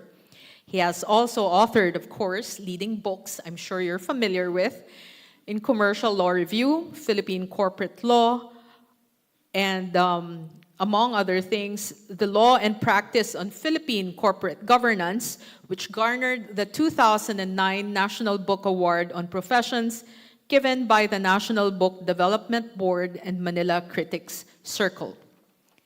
Second, let me briefly talk of CLV, the legal practitioner and legal expert extraordinaire.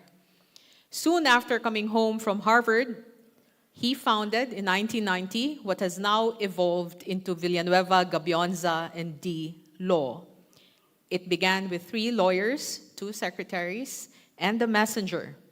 It is now so much more than that. It has, and I quote from the firm's site, continued to evolve into the dynamic legal institution it set out to become. A veritable base for a spectrum of local and international clientele with varied and exigent legal needs. A testament to this is the fact that it continues to be a perennial favorite of our law students doing their apprenticeship and majority of its lawyers, of course, hail from Ateneo Law. But CLV also made his mark in corporate practice, even beyond the law firm. For more than 20 years, he has been a fellow of the Australian Institute of Company Directors. He was also a fellow and trustee of ICD, the Institute of Corporate Directors, and served as its chairman from 2021 to 2023. He previously served as member of the board of the Clark International Airport Corporation and as chairman of the board of the Clark Development Corporation. He currently sits, and has done so since 2011, as the executive director of the Asian Development Bank Administrative Tribunal and acts as independent director of the Professional Services Incorporated, the Medical City. Third, we have CLV, the consummate public servant and civic leader. He has now transitioned back to sovereign citizen.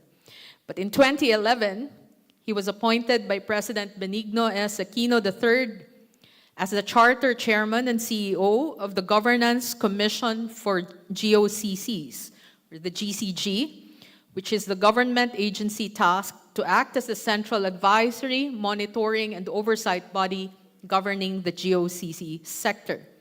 He served as such until 2016, and he was the recipient of the ICD's Ambassador Cesar B. Bautista Award for Good Governance in 2014, precisely in recognition of the many achievements he pioneered as the first chairman of the GCG.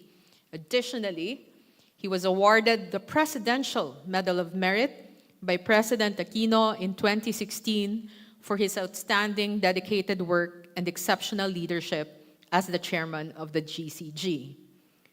Aside from that particular stint, he has also done work for the judiciary, serving as the chairman of the Commercial Law Department of the Philippine Judicial Academy from 2003 to 2011, and as member of the governing board of the Mandatory Continuing Legal Education Committee of the Supreme Court from 2004 to 2011.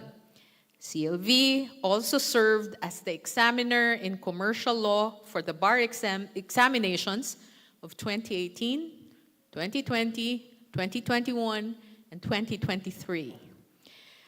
As a true Kapampangan civic leader, he is a founding trustee of the Kapampangan Development Foundation and has already been recognized with the Don Pantaleon Award as one of the outstanding citizens of Angeles City and with the most outstanding Kapampangan Award from the Pampanga Provincial Government. And finally, let me talk of CLV, the law professor and erstwhile dean of the law school.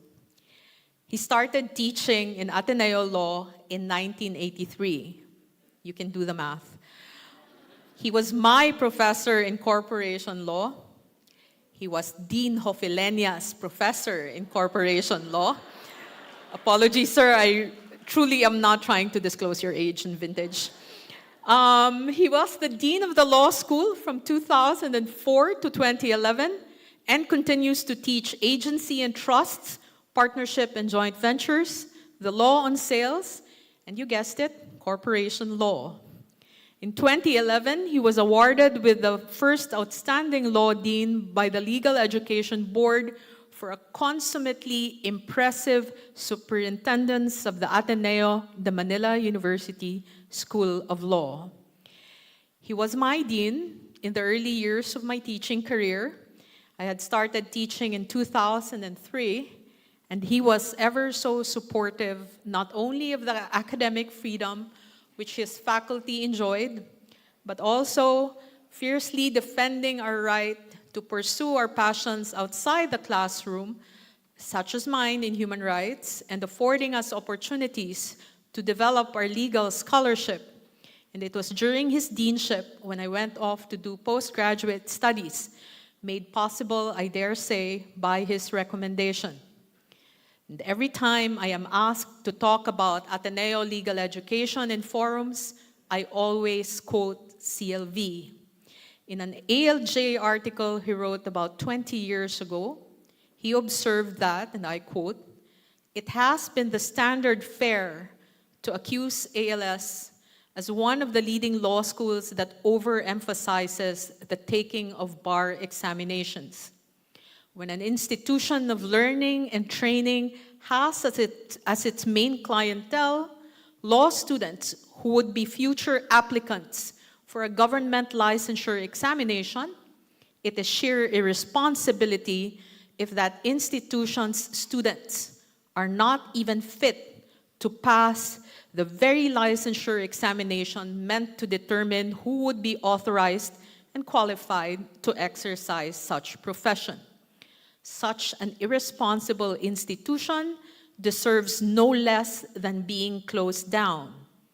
Ateneo Law, as a responsible law school, takes the prospects of its graduates taking the bar examinations seriously, as any responsible law school should, but never to the exclusion of other primary responsibilities.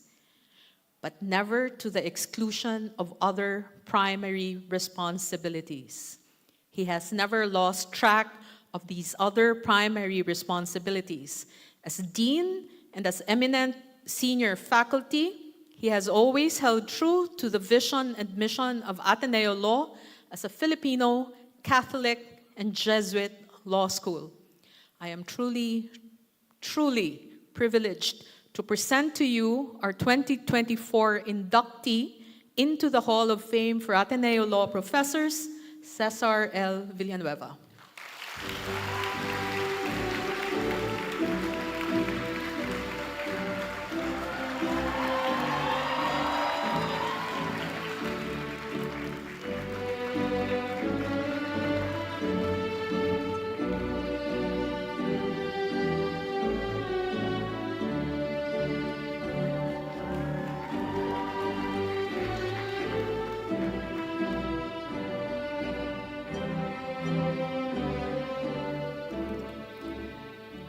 Thank you, Dean Maida. I was hoping for the same allusion to youthful looking. I didn't get it.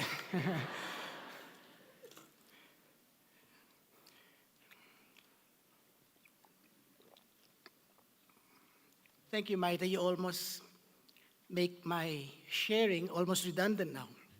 All right.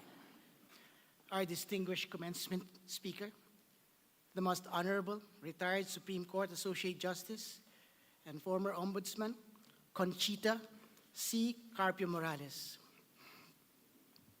University President, Father Roberto Bobby C. Yap, Society of Jesus. Vice President, Dean Zenon R. Alfonso. Dean Patricia Lambino. Dean Philip Arnold Tuanyo.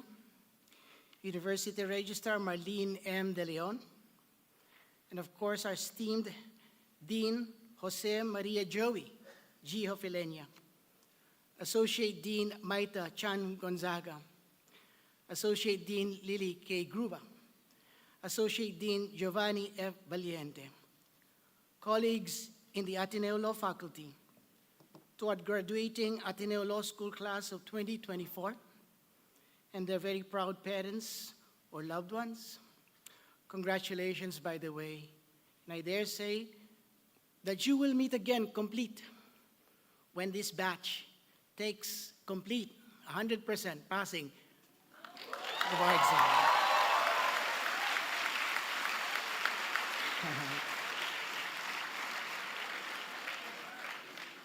Friends, ladies and gentlemen, a pleasant good afternoon. My heartfelt gratitude to the Dean's Council for bestowing upon me the Hall of Fame Award. The official memo issued by Dean Joey Hofilenia announces that the award, and I quote, acknowledges with much gratitude the immeasurable value of Dean Cesar's selfless contributions. I wish he skipped this, over a span of 40 years to the education of many an Atenean law school student, enabling each of them to pursue and attain their professional goals. Dean Joey's memo also acknowledges that the award, and I quote, likewise recognizes the far-reaching impact of his involvement in the public sector, including within the Philippine Judicial Academy and of the Governance Commission for GOCCs, for which, as the memo mentions, I have received recognition in 2016 from President Benigno S. Aquino III, who bestowed on a number of those who served in his government the Presidential Medal of Merit. Before my induction to the Hall of Fame, the other award that I also cherish was the one given by the Legal Education Board in 2011, which was the first ever Outstanding Law Dean Gold category for, and I quote, a consummate impressive superintendence of the Ateneo de Manila University Law School. Indeed, like the award received this afternoon, I was rather elated in 2011 after I assumed the chairmanship of the Governance Commission, and by which I had become a certified crazy, by the way, to receiving an award for doing something that I enjoyed undertaking passionately. Dean Joey Hofeleña's memo reminded me that it has been 47 years since I walked for the first time through the corridors of Ateneo Padre Faura to take my entrance exam for the Ateneo Law School. I was inspired, like our valedictorian, that I would study law in the Ateneo and no other. I was either going to be accepted or I take another profession.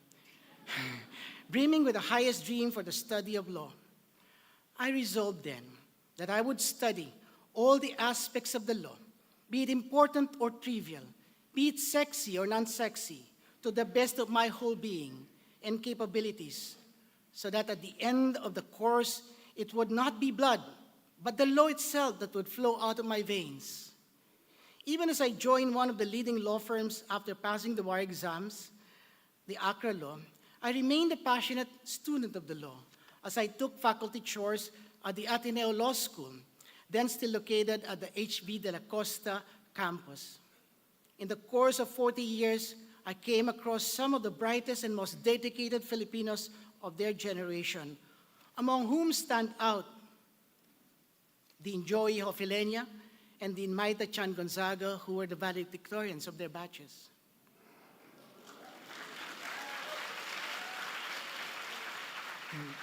In effect, this afternoon, you grant me an award for the sheer pleasure and privilege of having discussed the finest points of the law with some of the best Filipino minds across those 40 years.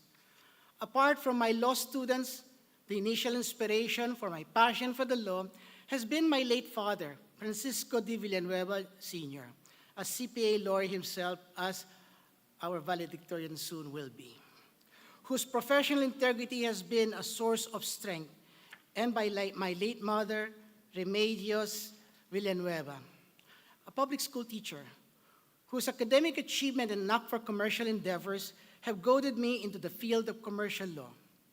My mom had a photographic memory all her life until she gave birth to me by cesarean section, when she lost that gift, which unfortunately I did not inherit. So like most of you, I studied hard in the Ateneo. However, my greatest source of inspiration and strength as I went through the study of law in the Ateneo carried over into my professional practice, and in the periods I served in the public sector has always been my spouse, my dearest Arlene.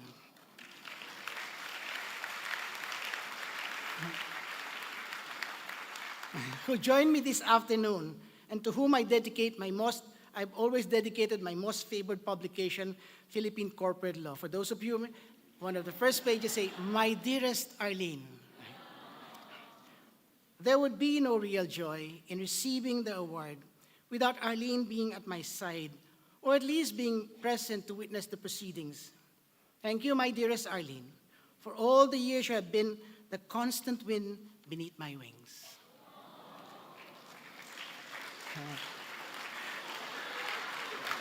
Good shot. Thank you, Dean Joey, and members of the Dean's Council for giving me this award, simply for doing something that I enjoy passionately. The problem now that I am in the Hall of Fame for the Ateneo Law Faculty is that I have to become more serious and responsible in my handling of the law classes. As the old saying goes, if only I knew that in 2014, then when Justice Pompeo Diaz asked me to teach my first Ateneo class, that I would one day be given an award, then I would have taught my law students better. Thank you all, and good afternoon.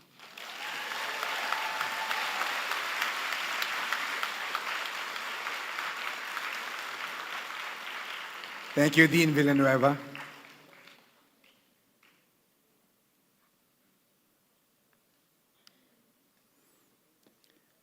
The class of 2024 will now take their pledge of honor to be led by Attorney Filomena Legaspi Rosales, President of the Ateneo Law Alumni Association, Incorporated.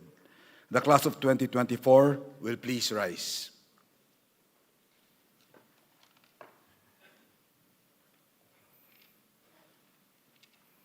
Class of 2024, please raise your right hand and repeat after me. I state your name, realizing that the calling to the legal profession is a noble task and sacred mission.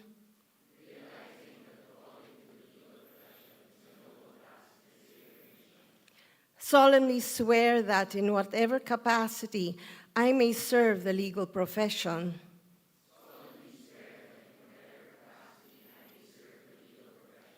whether as adjudicator or advocate, whether for the prosecution or the defense, whether in public service or in the private sector,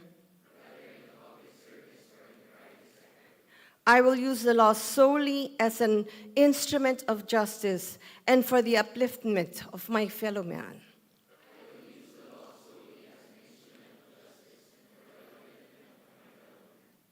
I will follow my conscience no matter what the cost, and will not be swayed by pressure, pragmatism, promotion, or promise of wealth in the pursuit of justice. I will be guided not only by what is legal, but by what is moral. Not only by what is permissible, but by what is equitable. This I pledge in recognition of the fact that when I chose the Ateneo de Manila to be my alma mater, I made a commitment to emulate St. Thomas More by being not only the King's good servant, but God's first. Congratulations, class of 2024, and welcome to the Ateneo Law Alumni Association. Thank you. Thank you, Attorney Rosales. Father Roberto C. Yap of the Society of Jesus, President of the Ateneo de Manila University, will now deliver his message and give a special benediction to the Ateneo Law School class of 2024.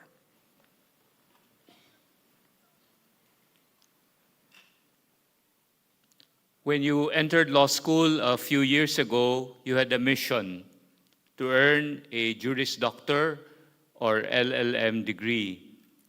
As we all know, earning a law degree is no easy feat. It requires countless hours of reading, demanding coursework, intense class recitations, and crafting compelling legal arguments. But you did not shy away from these challenges. You signed up for these when you chose to study at Ateneo Law School.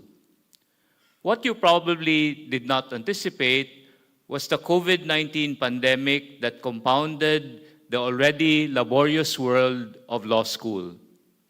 But you are Ateneans, sons and daughters of St. Ignatius Loyola, ready for any cannonball that came your way.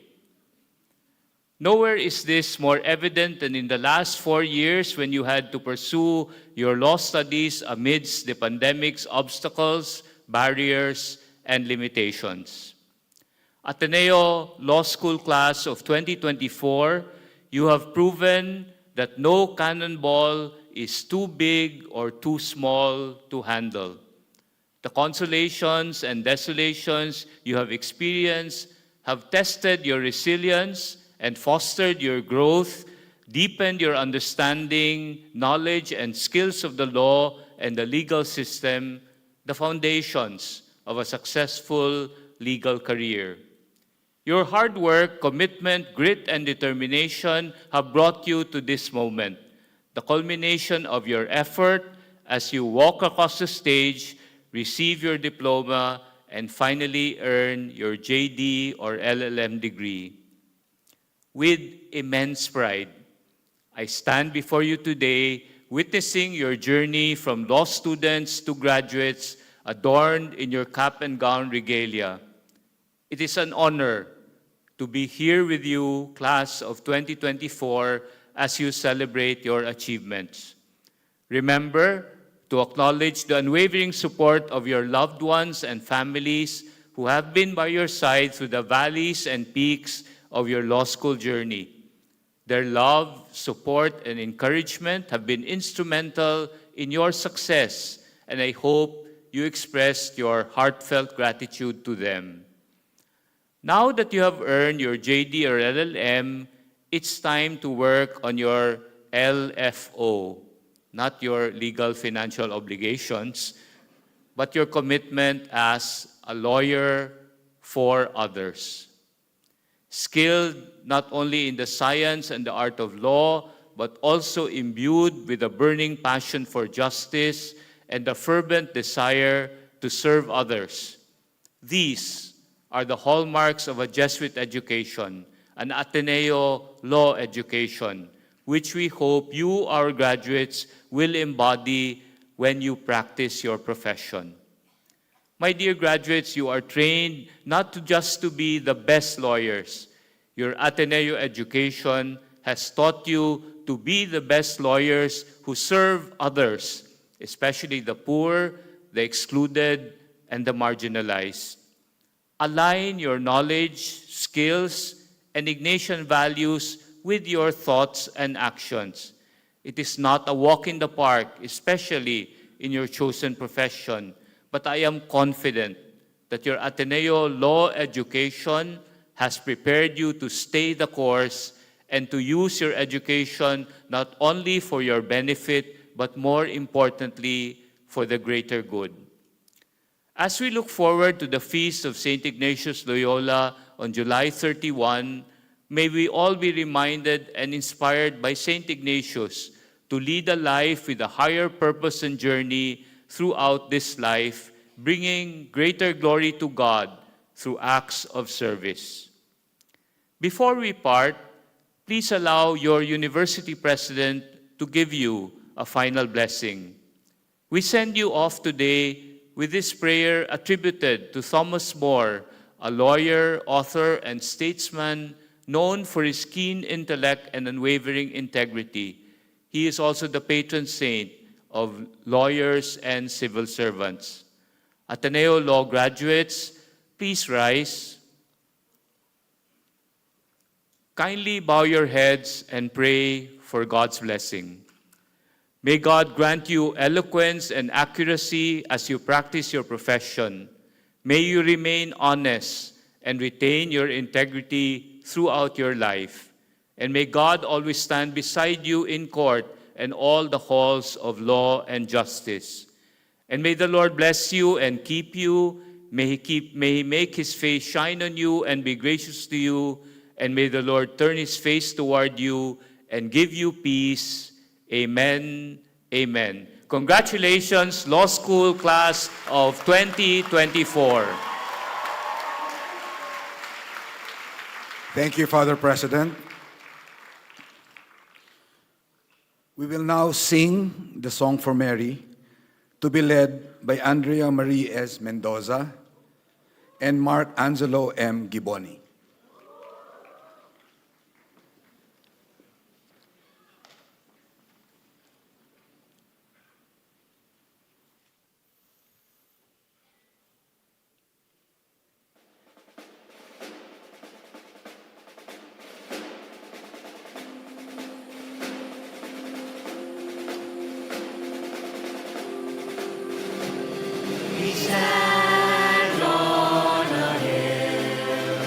Between the earth and sky, now all is still where Loyola's colors fly. Our course is run and the setting sun ends Ateneo's day.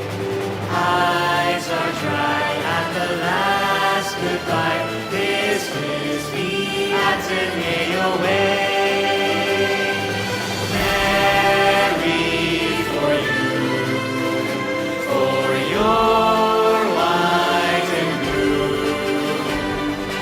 we pray you keep us merry, constantly true.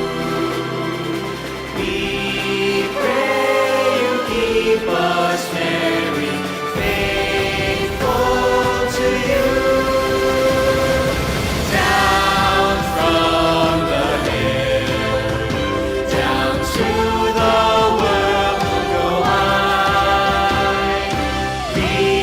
remembering still how the bright blue eagles fly.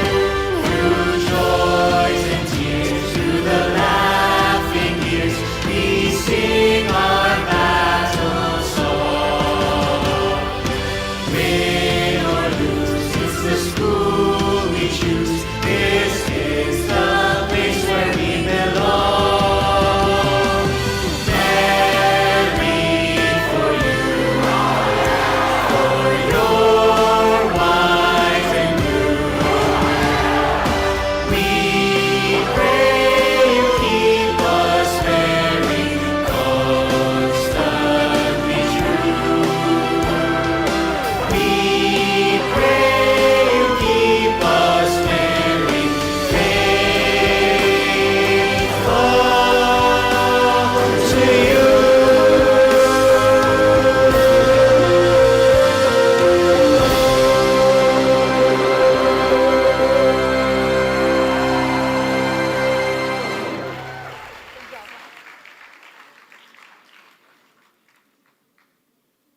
Thus ends our commencement exercises.